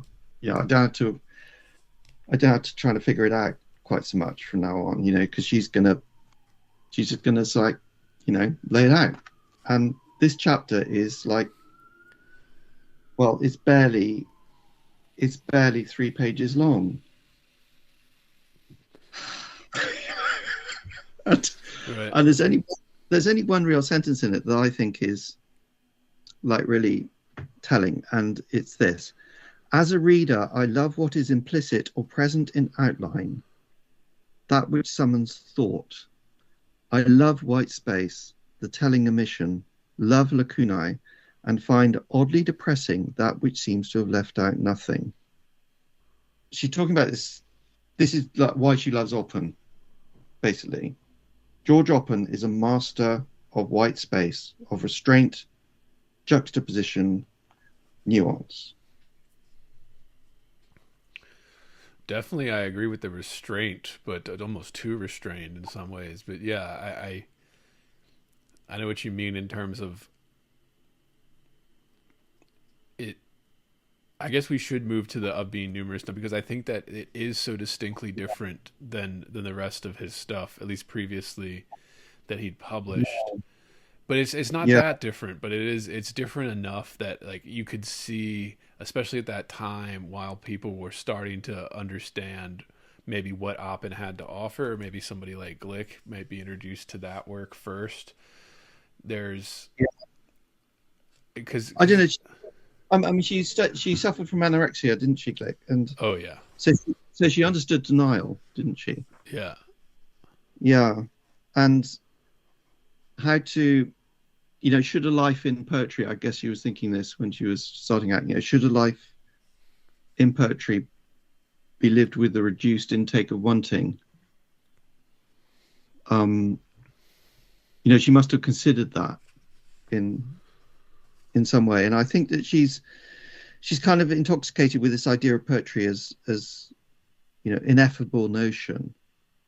That we write towards the ineffable realization of what we can't make but can only visualize, and I think that Oppen is a real help to her in that, because he's always aiming for that more abstracted, that more abstracted place. But yeah, you're right. We ought to turn to On Being Numerous. So,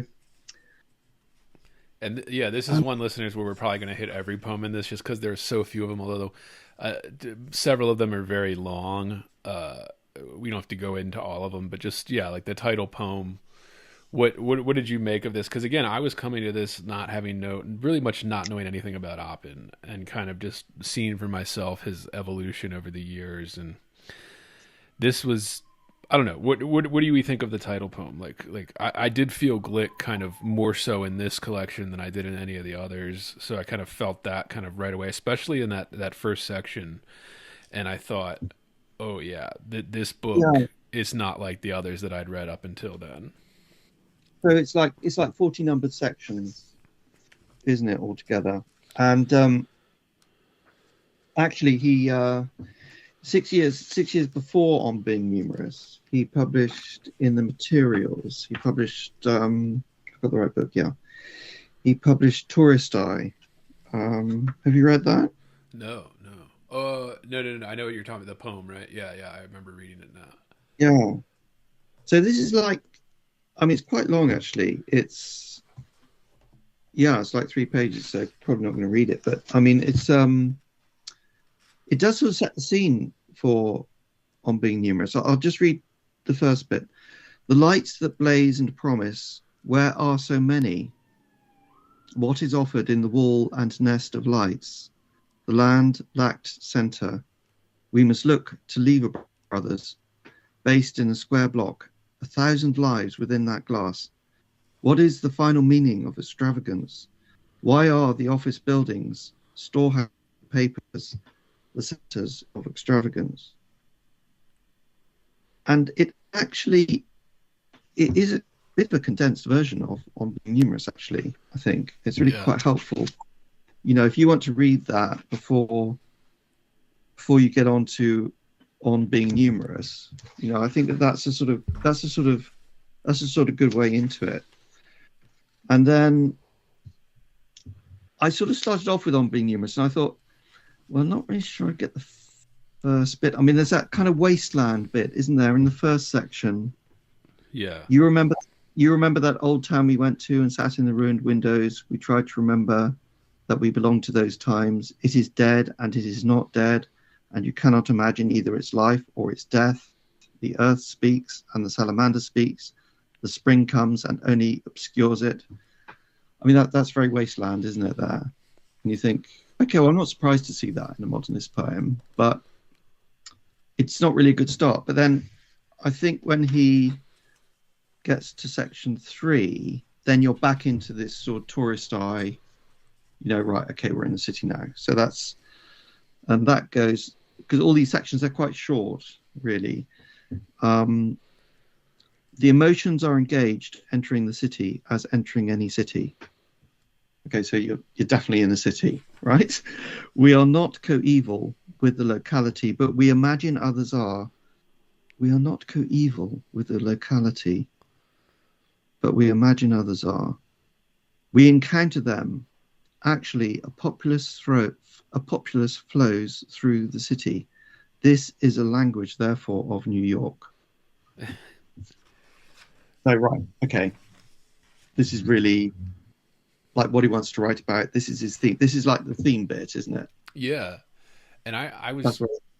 It's interesting, too, with this kind of the sections and all. I mean, my overall take on this poem is it's a little long-winded. It is like 40 sections. I mean, that is so much. And the kind of differentiating between the prose and the stanza stuff.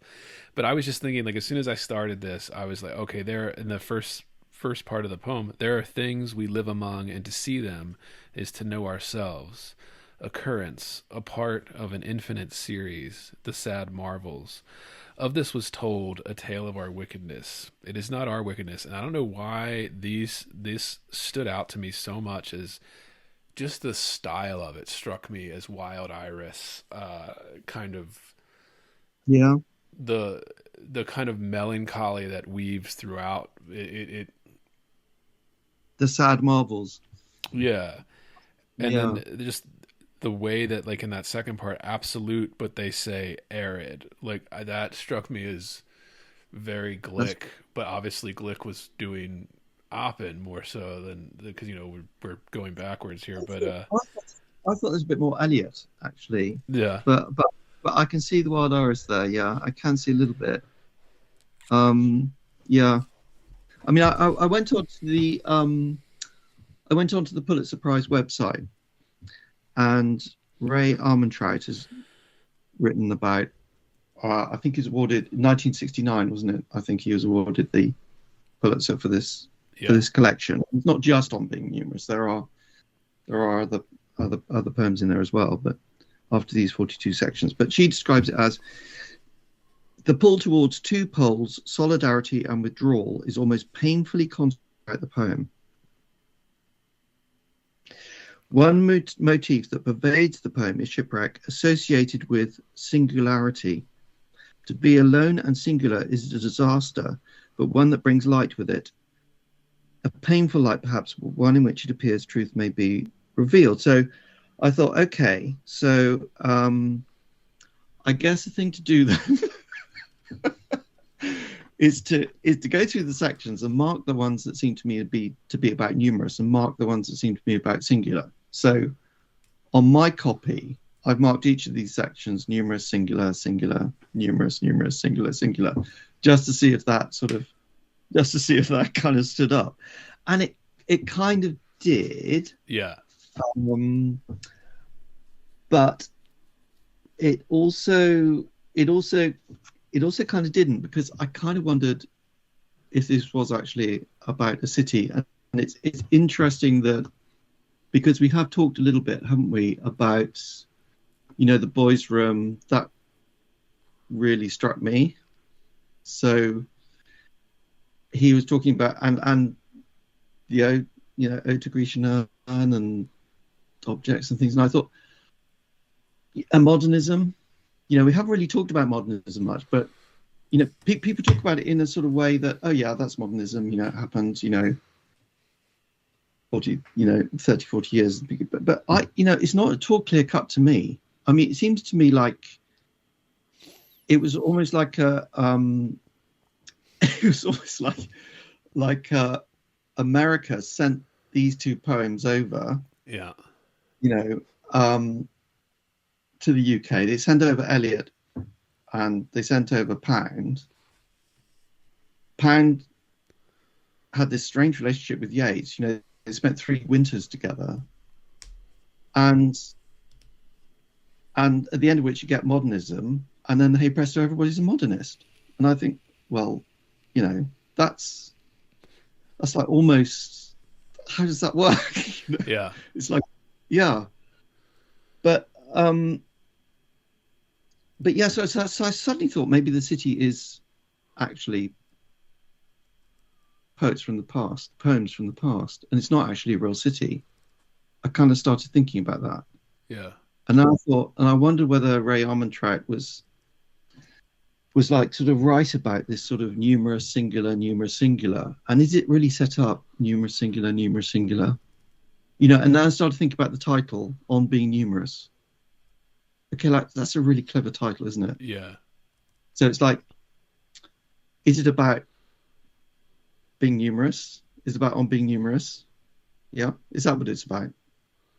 On being numerous. Or about the multiple, like the kind of multiple people within one, right? Like the kind of multiple personalities. You could think of that in a couple of different ways in terms of actually maturing, right? Like you're not the same person that you were yesterday, let alone the same person that you were 15 years ago or something. Yeah, or a little bit. He was kind of nomadish too, right? Like he kind of lived on a boat for a while, like kind of going all over the place. So maybe multiple cities, like almost all cities are kind of have these same kind of things. Like you were saying to begin, like kind of the city is almost a political thing where like all these people living together, like it's kind of just maybe even subtly under the surface, but it's there because it's like, how do all these people live together without, you know, in harmony, more relatively, you know, like for the most part, like peacefully. I think Armantrout's right in that it is about being singular and being numerous, but I think it's mainly about being numerous. Mm-hmm. So I mean, like on page 166, we got section 7, obsessed, bewildered by the shipwreck of the singular. You're shipwrecked in the city, and you are singular. Okay. We have chosen the meaning of being numerous. So I think this is why the title is so clever. So what the title really means is on being numerous, not on being singular or about being with numerous others. It's the fact that you are numerous now. That's what you are. You are not singular. You are numerous. Right. And what was singular is a shipwreck. By the shipwreck of the singular. So he's not even going to talk about. I mean, he does sort of reference it, but he's not going to talk about it as a reality. The actual world, which is. I just copied something down this evening, actually, just before we started talking about that, which, Robert Creeley, he wrote in Selected Poems, not the one that we've got. He said, I think it becomes clearer if, in fact, one recognizes that Oppen is trying all his life to think of the world, not only to find or enter it or to gain a place in it, but to realize it, to figure it, to have it literally in mind. So the city is Oppen thinking the world. He's not allowing him to think, I am singular, or anybody else. We have to think of ourselves in the context of the numerous, because that is what we are. On being numerous. Do you understand what? Yeah. Am I explaining? It's very Whitman-esque, and I think that's telling when he kind of ends it with that Whitman nod, in terms of, you know, the I contain multitudes, right? Like I contain all of these numerous beings within me, and that is, like you said, making up a city or a town or a village has all these singular people that contain numerous aspects or numerous different personalities or masks, maybe, if we want to go in that direction, that people put on. You have your social stuff, you have your private stuff, you have professional stuff, you know, like these kind of different personalities within you. And then I guess taking that in the Whitman sense is kind of broadening that towards like cities are made up of all these numerous people, like single people that contain numerous aspects, and then that it just multiplies on top of itself, being like all these singular entities that all have numerous aspects and, times infinity or whatever, if we're talking about like the streets of New York or Paris or something, or London, the big international cities where there's, all kinds of life and stuff going. I don't know. I mean, I think you're right. I think it goes to that kind of level, and I think you're right about how it does kind of move between singular and numerous. Again, not as gracefully as somebody like Glick, or what, for Damon and our taste, maybe in poetry, there's a little bit of hammering that is, we've kind of said, is kind of defining of Oppen. A little bit of hammering things in that don't quite fit. I think what makes On Being Numerous so exceptional is that it's a composition that is actually, I mean, it's more interesting than The Wasteland, I think, because it's bringing in, for the first time, I think, with Oppen, and you have to know his work a little bit in order to recognize it, but it's bringing in all these contexts, I think, and the idea of the foxhole and the miserable soldier and that's the singular, and he was awarded the Purple Heart because he was in action in the Second World War, and he was pinned down in a foxhole with two other soldiers and two other American soldiers, and they were both killed, and Oppen was severely wounded, but he came back and he was awarded the Purple Heart as a result. And he talks about that really quite directly. I mean, there's this lovely passage from later on, in just a few pages after the end of the title poem, and I think, if you haven't read it, or you don't, you're not familiar with the poem, it does end with this quote from Whitman, as you said, which is sort of like, so that's sort of crossing Brooklyn Ferry, I guess, and he's trying to, and of course Whitman's idea of the city was that, I mean, as far as I understand the poem, I'm not that familiar with it, but he only went as far as the ferry. Is that right? Did he actually ever go? Did he actually go over to the city, or was he just sort of, you were just looking at it, from out from on the ferry? But for Whitman, it was thrive, cities, bring your freight, bring your shows, ample and sufficient rivers, expand, being that which none else is perhaps more spiritual, keep your places, your objects, than which none else is more interesting. So he wants to bring all the souls together, doesn't he, Whitman, in the city? For him, it's completely positive. Right. Yeah, and I think that's why Oppen ends it with this. Well, I don't know, it's quite an Oppen to do that, because he ends it with this, with a lot of white space, doesn't he? So Whitman here is writing to his mother, April 19, 1864, and this is 40. This is the last section on Being Numerous, and he says the capital grows upon one in time. So maybe his mother lives in the country or something, or don't go into the city, don't go to New York. What do you want to go there for? Especially as they've got the great figure on top of it now, and you can see it very well. It is the great bronze figure, the genius of liberty, I suppose. It looks wonderful towards sundown. So again, this isn't poetry. This is Walt Whitman in a letter writing to his mother. Okay. I love to go and look at it. The sun, when it is nearly down, shines on the headpiece, and it dazzles and glistens like a big star. It looks quite, and then you've got, this huge white space, open white space. It looks quite, and then curious. It looks quite. I think what Oppen is saying is that it is curious. You can be in a foxhole. You can have two soldiers killed next to you. You can survive that. You can come back to America. You go through.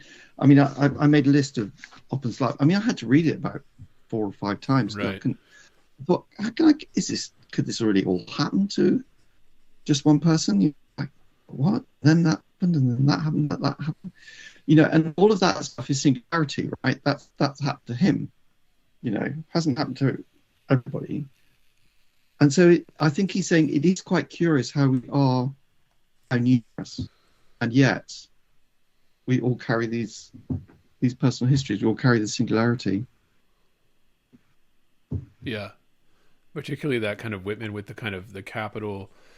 And I know that he's referring to that building that has that, and I guess at this time is when they were constructing or reconstructing it post Civil War.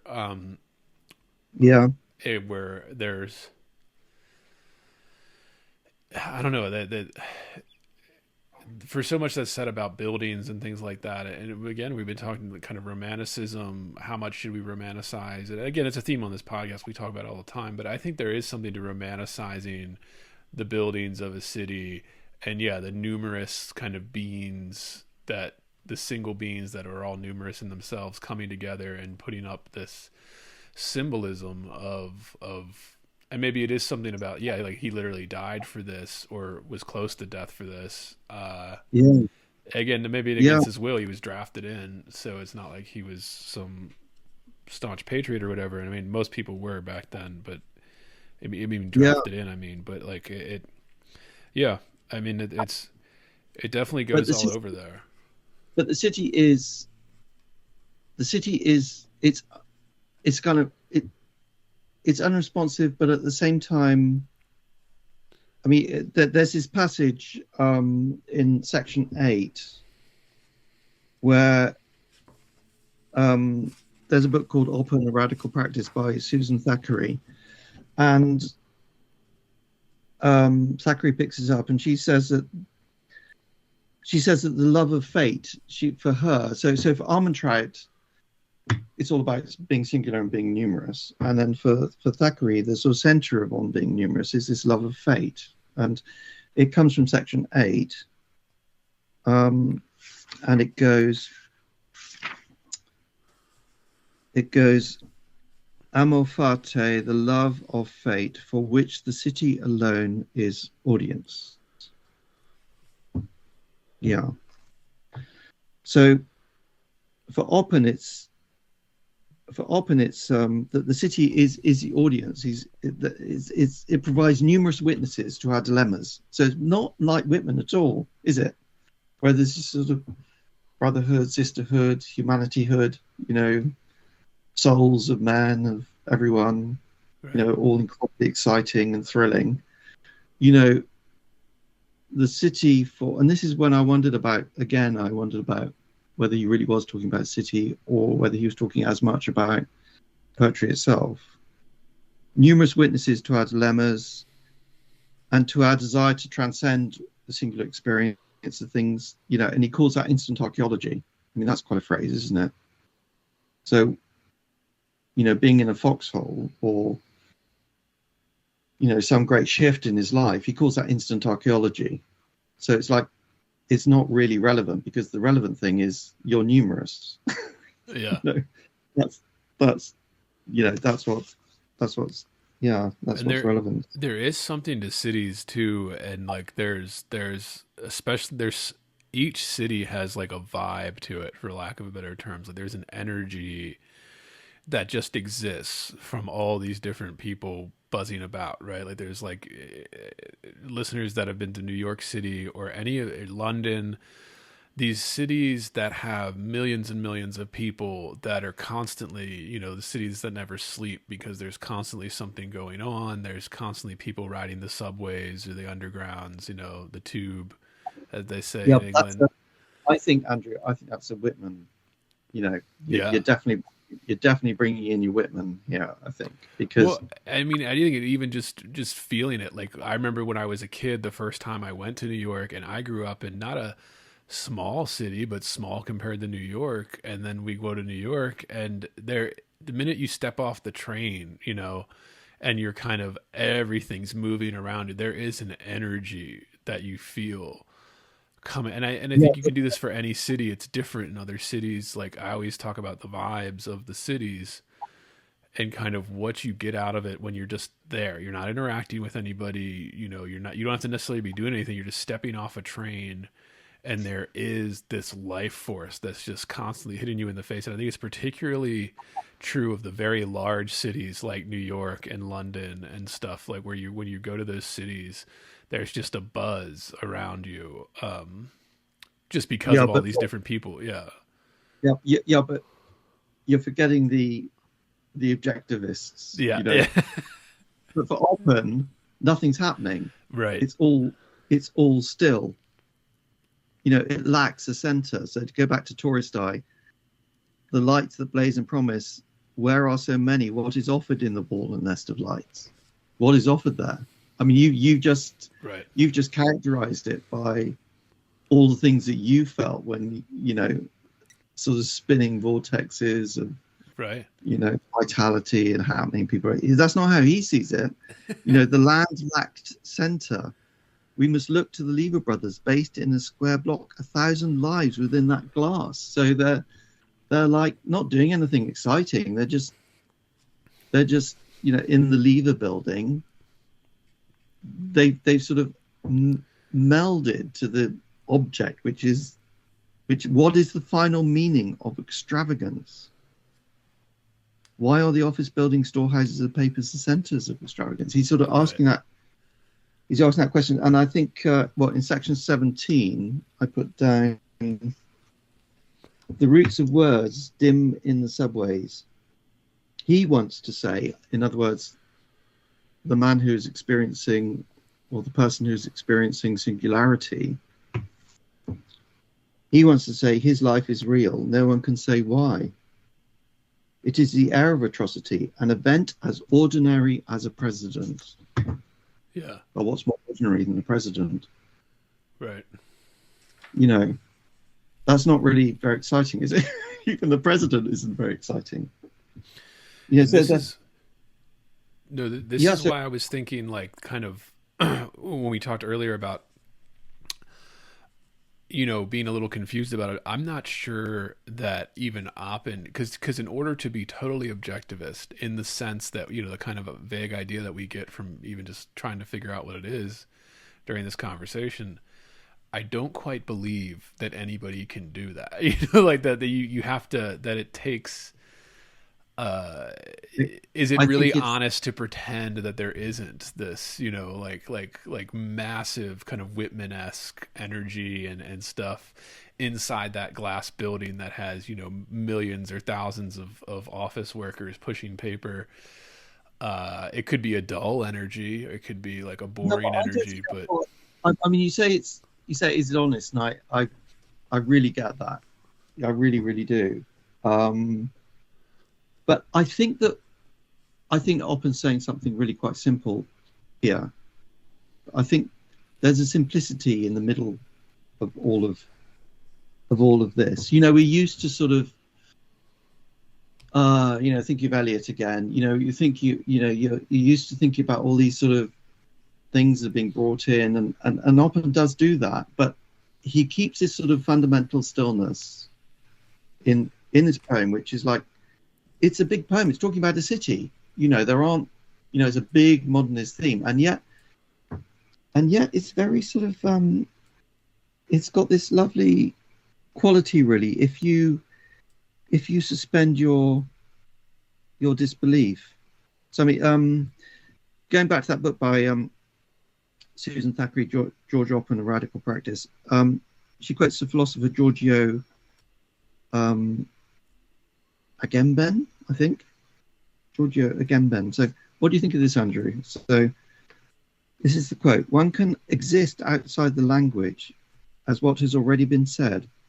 One can exist outside the language as what has already been said. Because the truth is we are capable of not having language, of starting over from that place and testifying to it. Right, so it's like one of those sort of mind melding. Yeah. Okay. So I'll read again. One can exist outside the language as what has already been said, because the truth is we are capable of not having language, of starting over from that place and testifying to it. And I think this is what Oppen is doing. He's sort of saying, I've had all these experiences. This is the actual world. You know, what did I read a little bit earlier? I think much becomes clear if in fact one recognizes that Oppen is trying all his life to think the world,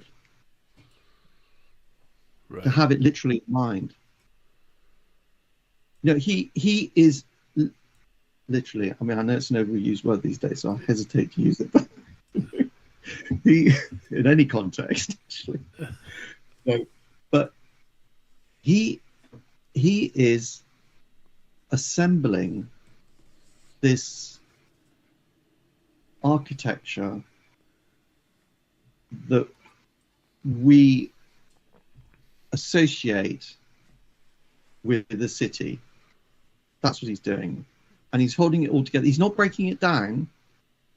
He's not saying, oh yeah, if you go to this, you know, that's where all the jazz clubs are, and if you go to this, that's where all the business section is, and all the rest of it. He's not doing that. He's just saying, this is kind of it. I mean, I was invited to, I'm involved in this sort of community-led project, the master planning project over here in Somerset, and I was invited to local school to talk about it. And they had a little project going called Building a City. And I actually took along William Carlos Williams' poem. I think it was called Figure 5. It's the one where the fire engine goes through the city with a great big golden 5 on the side of it. And the children, you know, they just didn't understand the sort of drama of it. They can't act as if they'd never heard a poem before. It was really quite sort of worrying sort of like moment. And then I started talking to them about cities and what the kind of words that they associated with cities, and they came out with these words like sort of zombies and underwater, and you know, all these really scary words. And then one of the teachers said she had a recurring dream whereby she was standing on a wall and she was looking towards the city, you know, like this big sort of scenic photographs of New York. And there was a river underneath her, and the river, as she was watching the city, the river started to flow harder and harder and harder, and then the sort of dream ended.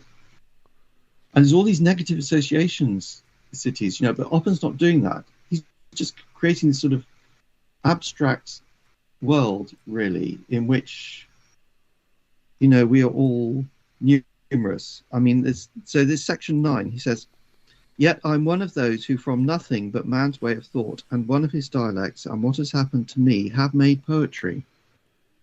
To dream of that beach for the sake of an instant in the eyes, the absolute singular, the unearthly bond of the singular, which is the bright light of shipwreck. There's that shipwreck again, yeah. Yeah, so he's like, it's like, I'm one of those who from nothing but man's way of thought, you know, that's quite Whitman, isn't it? And one of his dialects, and what has happened to me has made poetry. So he can, like, he's quite moved, I think. He allows himself to be more moved, I think, in this poem than, you know, most of his other work. And that kind of goes back to a poem from 21 Poems. So he wrote On Numerous like 38 years later. And I think, if I can just find this one, poem 15 from 21 Poems, it goes, one remembers the smell of warm paint, bread and butter left on the wood step of the porch, round clouds above, between everything very brightly not there. So the singularity is the brightness, right? Yeah. Okay. So the unearthly bond of the singular, which is the bright light of shipwreck. So we have to give that up because now we're numerous, right? We're not singular anymore. We're numerous. But there are these connections. The dream of that beach for the sake of an instant in the eyes. That beach, back to the lakeside, Shelley and all the rest of it. But that beach, the instant in the eyes, that's our singularity. and that is very Glick, isn't it? Yes. And So I think we're that's right back- why this book works more than his other ones, or at least when we got the opportunity here to read all of them in order.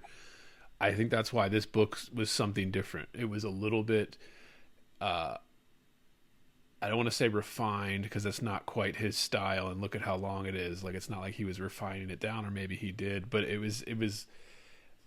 it's going for that thing that I think maybe that young kid was searching for in his first book. You know, it's getting there a little bit further, letting the reader see into that singular aspect. It really And I kind think- of, I think it does have a revolution to it, doesn't it? yeah. But I'm still quite, you know, I mean, there comes a point where you can't say, you know, this is what I think about this and this is what I think about that, because, you know, this is a work of art, and the final piecing together of it is kind of like none of our business, really, ultimately. And, you know, I do kind of feel that, really, in a way, to a certain extent.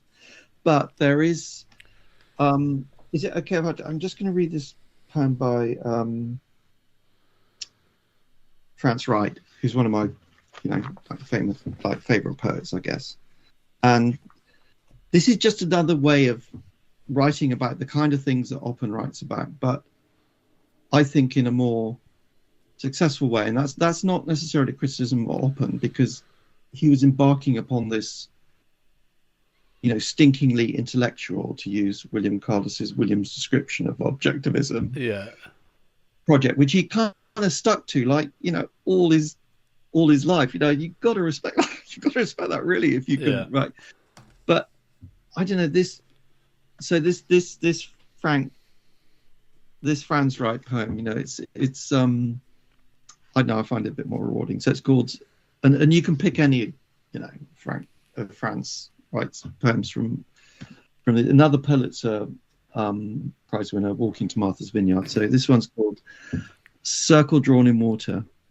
I think somewhere there is a room in which I am living, an old man in the future, in a windy room where I'm sitting and reading, trying to make out, bent over a three-legged table, these words I'm now writing, in what will then be passing for the present, blindly trying to read, to remember the room, the light, the time of day, when I first set them down.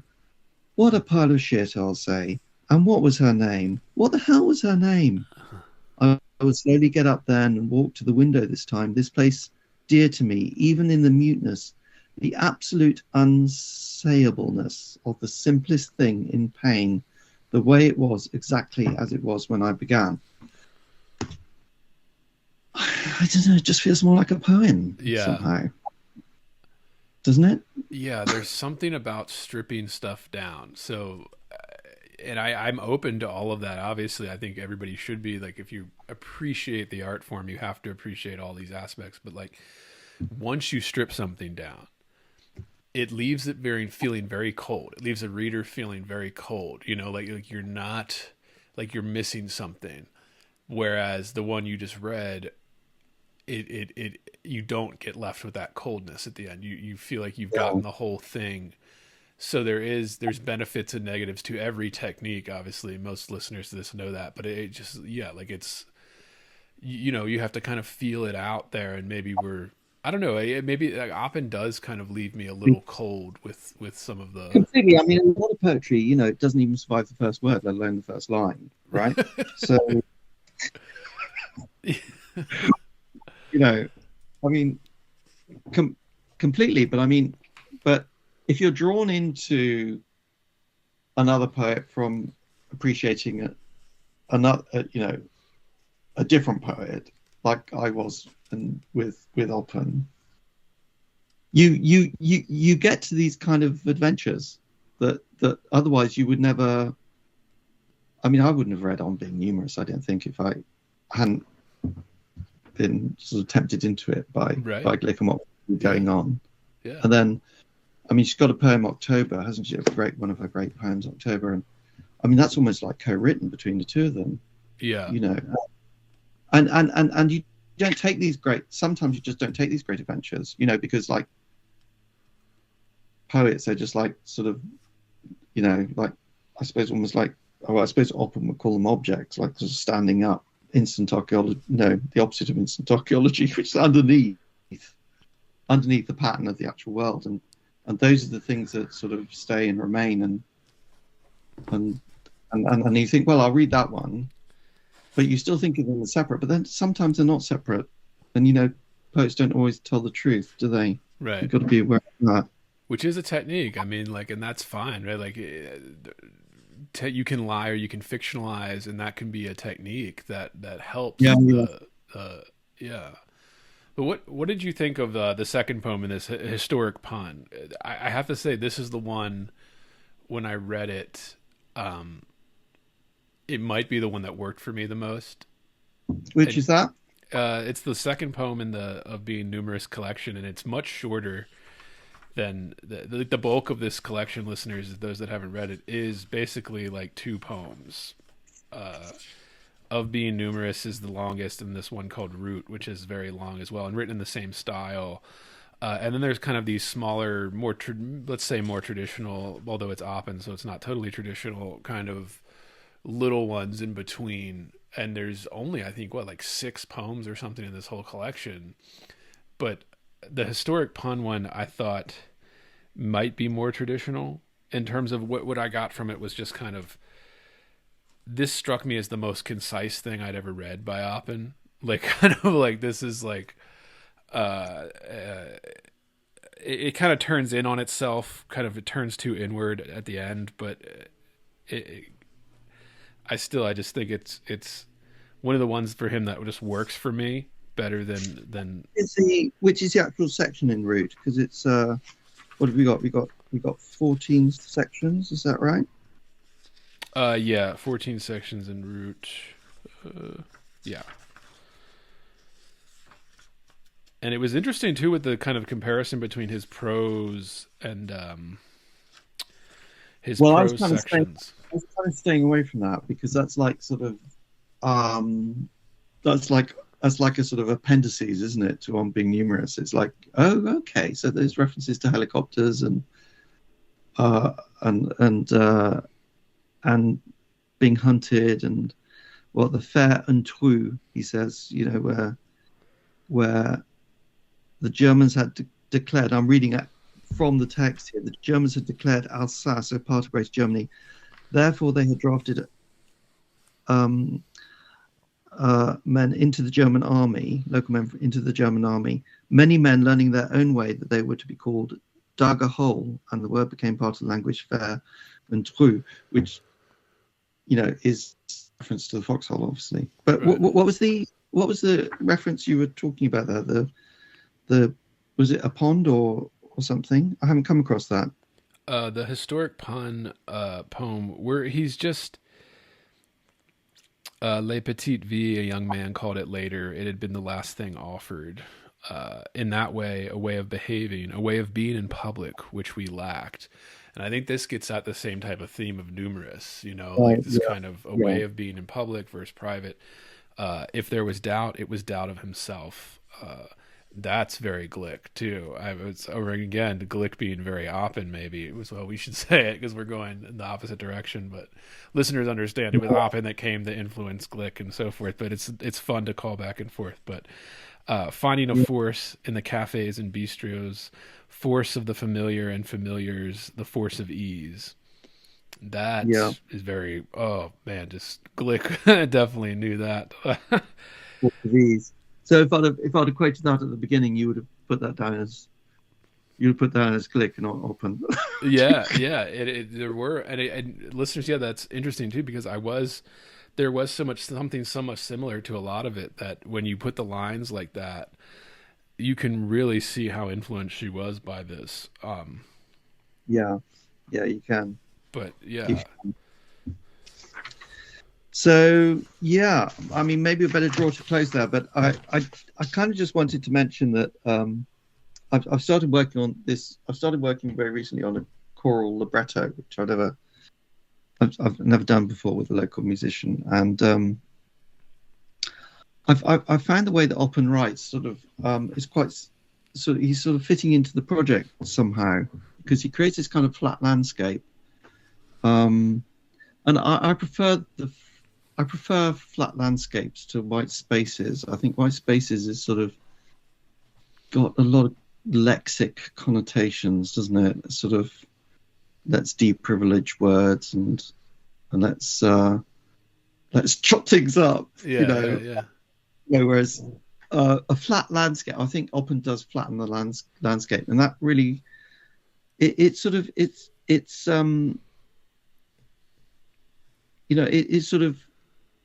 when you're writing libretto, you want to suddenly disconnect something from something else that's quite close, because the composer's saying to you, sorry, Damon, you know, but I actually only need about 6 words for this bit. Can you just pare it down a bit? so like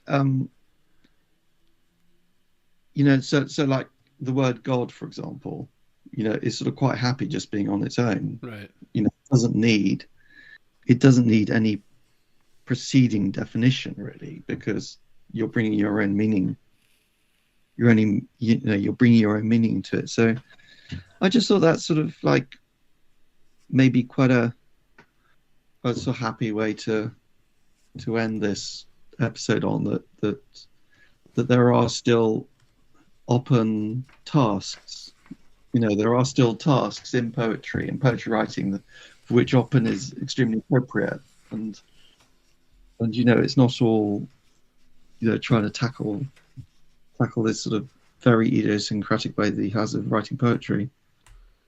Yeah, absolutely. And like I said, I was kind of shocked that I was never exposed to him before this, because again, I spent so much time studying this, and like and like you would think that he would be mentioned. Yeah, you would, but you know, most of us got incomplete educations. Not everybody. Yeah. So what do we say? What's the final verdict on Oppen now that we've what would you say? Your verdict on Oppen, is he? My verdict on Oppen. I'm very grateful to have met Mr. George Oppen. Yeah, I think he had an incredible life, and he stuck to it. You know, he just didn't give up. I mean, when he started, you know, he was in Mexico, isn't he? He had this dream, and he dreamt that something copper, because he was an artisan in Mexico. He's working in furniture and wood mainly, because the family butler taught him carpentry when he was a young boy. So he took his artisan skills to Mexico, and he had this dream about rust and copper. And of course, copper doesn't really rust. I mean, it gets a sort of oxidization process, but it doesn't sort of rust. And so he woke up thinking, well, this is a metaphor for I should be writing poetry. I need to get back to poetry, because I'm trying to sort of, my mind is trying to do something that is unnatural and that is wrong, and it's rusting over, you know. Right. And I think it's you know, to use Marianne Moore's phrase, you know, it's just authentic. You know, I think he really sticks to his last, and he makes it work. I mean, On Being Numerous is a great poem, and it fits. If you didn't have On Being Numerous, you know, there'd just be this sort of Walt Whitman poem, you know, Crossing Brooklyn Ferry, and I don't know. I mean, that might have been it. I mean, I haven't got a great library of books written about cities, and I'm sure that, you know, people listening to this might suddenly think, well, why didn't you talk about that poem? Right. But, you know, I live in the countryside, so, you know, I don't think about the cities a great deal. I mean, On Westminster Bridge, for example, was a poem I thought of, but that's a completely different. But I mean, it's a gigantic task to write a poem about a city, whether that city is in fact a city, right, or what kind of city it is, as we have discussed. So I'm very glad we have this poem, and I think it raises all kinds of interesting questions. And some of us like to sort of read poems and think, what's the underlying meaning, and I think Oppen's very serviceable for that. It's like giving you a car engine in bits or something, and saying, yeah, have a play with this, see what you make of it. And it doesn't really sort of resonate in terms of, the world of feeling, does it? You don't feel like a Franz Wright poem, you don't feel, yes, I'm with you with that. You're not side by side with him. You are at that distance. But I think his work, particularly when read next to Glick, is really revealing into Glick, and was very, very helpful for me when I was reading my way through Glick. Yeah. So I don't know if that's a final verdict. It doesn't feel like one. Well, it's interesting because that's the great thing about it too, is that it doesn't have to be, right? We can keep coming back to. We'll have to do a part 2 of this, and Oppen we'll come back and we'll do a retrospective. But yeah, I think it is. Like I said, I was kind of how hot and cold I was on this Collected was kind of strange to me. It was where I was. It's not something I usually experience when I'm reading a Collected works. Like I'm usually all hot or all cold, and then this kind of Oppen was one that I kind of came to out of like, oh, what's this guy doing?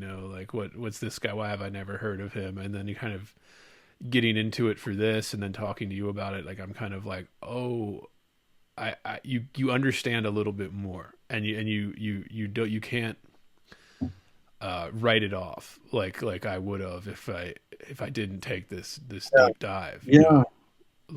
Yes, yeah, that's right. And I did come across a lot of poets, and I think, should I read more? Right, should I?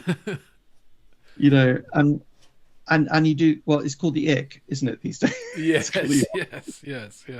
Yeah, you think no, I don't really want to, and then you think, oh well, was I a bit too hasty, But I've enjoyed it. The contrast between the two poets. I think Glick might have had a bit of a crush on Oppen. That's my theory. Yeah. But you can almost feel that in her, because her work is so sexual that you can almost feel the way that she treated some of these poets and poems, and the men that, again, she was so beautiful, the men that were throwing themselves at her kind of probably all the time, and she could kind of be like, I don't know, yes, no, make her pick, and you could see that kind of I don't know, like that, maybe we'd say romanticism, or maybe we'd say just surety in herself, almost like in her writing. Like she was so sure of it that you can't, it's such a force when you read her work too. And then seeing what she took almost like the most interesting parts of him, of Oppen's style and like technique, and just made it better, like elevated it to make Glick's style, and it is great to see. It's so educational to see that. And as a writer, and as just like, if you're not a writer, listener, just lover of this art form, like it's seeing the progression over 100 years, essentially, of poetry between just Glick and Oppen and their relationship, even if they'd never met. Like we don't know, like Damon was saying, if they'd actually ever met each other. Yeah. It's, that's quite uncommon, isn't it? Really? Yeah. There probably are other examples. Oh yeah, but it is quite, I think it's quite uncommon in a way that they were so she felt, I think, a sense of identity with Oppen. Yes. Through all that period of time, and she kept Oppen in mind really throughout all of her writing. It's noticeable. Yeah, absolutely. Yeah, I have gone through. With Glick, when I started reading Glick, I was thinking. I started with the A Village Life, and I thought, this is just so gloomy. I just can't cope. And I've got an annoying habit of if there's a poetry collection I bought and I don't really like it, I kind of leave it on trains or something like that. I don't keep them, which I kind of should. And then then I kind of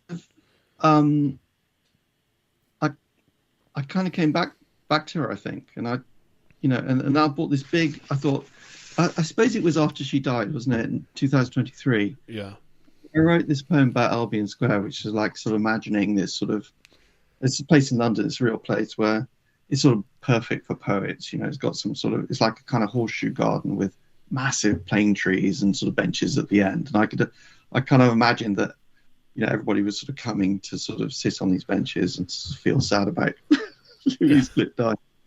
And I thought, I just got to give it another go. And so so that's when I got her, collected poems, 1962, 2012. And then you can see all of her collections, and then all these great poems start coming together. And it's not just that one collection, it's like that all moving together in like a sort of fleet of destroyers moving across the sea. Yeah. And then that she's an absolutely incredible writer, and you just got to read her. Yeah, absolutely. Damon, this has been fantastic. Thank you so much for coming on to do this. Do you have anything you want to promote? Website, social medias, anything that? No, not really. Not really. We were talking earlier, and I've definitely gone under the radar in terms of, sort of social media. I mean, I think we live in troubled times. But I do have a Substack channel called, what's it called? Gosh, it's called, it's for my narrative poetry mainly. It's called Long Short Epic, which isn't, fantastically original. Is it longshortepic.substack.com? Yeah, it is. And it's sort of long narrative poems, short narrative poems. Yeah. Yeah. That's good. Epic. We'll link an epic narrative poems. I haven't posted any epic poems, any epic narrative poems. They're harder to write than people think. Yeah, those are tough. Well, I have got one, but I probably won't be featuring it on the channel. So it's probably just be short, long in the end. Yeah. Well, we have to do more of this. We have to do. This is so much fun. We have to do like another collected work together. So whatever comes up as we're progressing here. Sure. Okay. Well, if I got any brilliant ideas, I'll give you a shout. I mean, where does one go after Glick? Right. I mean, how long does it take? I mean, sort of. How long does it take? That poet comes into your life. It's like, I had no idea. Yeah. And then you kind of, you have this sort of transgressional sort of relationship with like this discovery. And then what happens after that? I mean, you just got to find someone else, haven't you? You just find another poet out there that you want to sort of delve into quite so deeply. And it doesn't feel like a big pool to me somehow, because that's why I like Franz Wright so much, because it's those poets that can really sort of paint a whole landscape for you. They're not common, are they? But if I have any brilliant ideas, I'll give you a call. Please come back anytime, and please keep writing me about. Great. Yeah, it's been great. It's been great doing this, and I've sort of really enjoyed puzzling. Putting the pieces of the puzzle together. So absolutely. So that's like that's I great. said. I mean, and if we think of anything else, we might have to do a part 2 here. There are a couple more books in this. Yeah, that we could do a part 2 if we had to. So we'll keep that in mind. Yeah, if we come around. But please come back anytime, Damon. Okay. I loved having you on. This was a great time. Okay. Thanks very much, Andrew. Of course. Okay. Take care. Bye for now.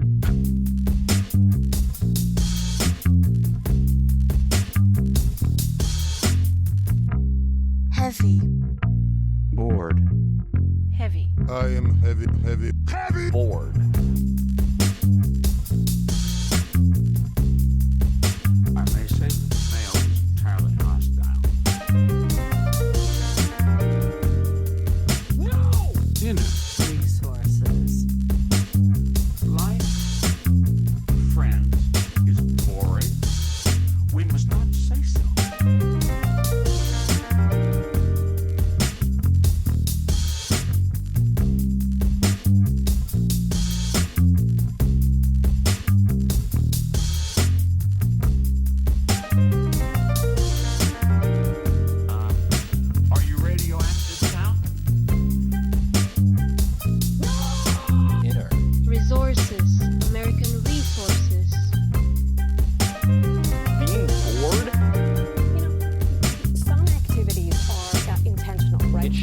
such a lack of gratitude for life. Bored.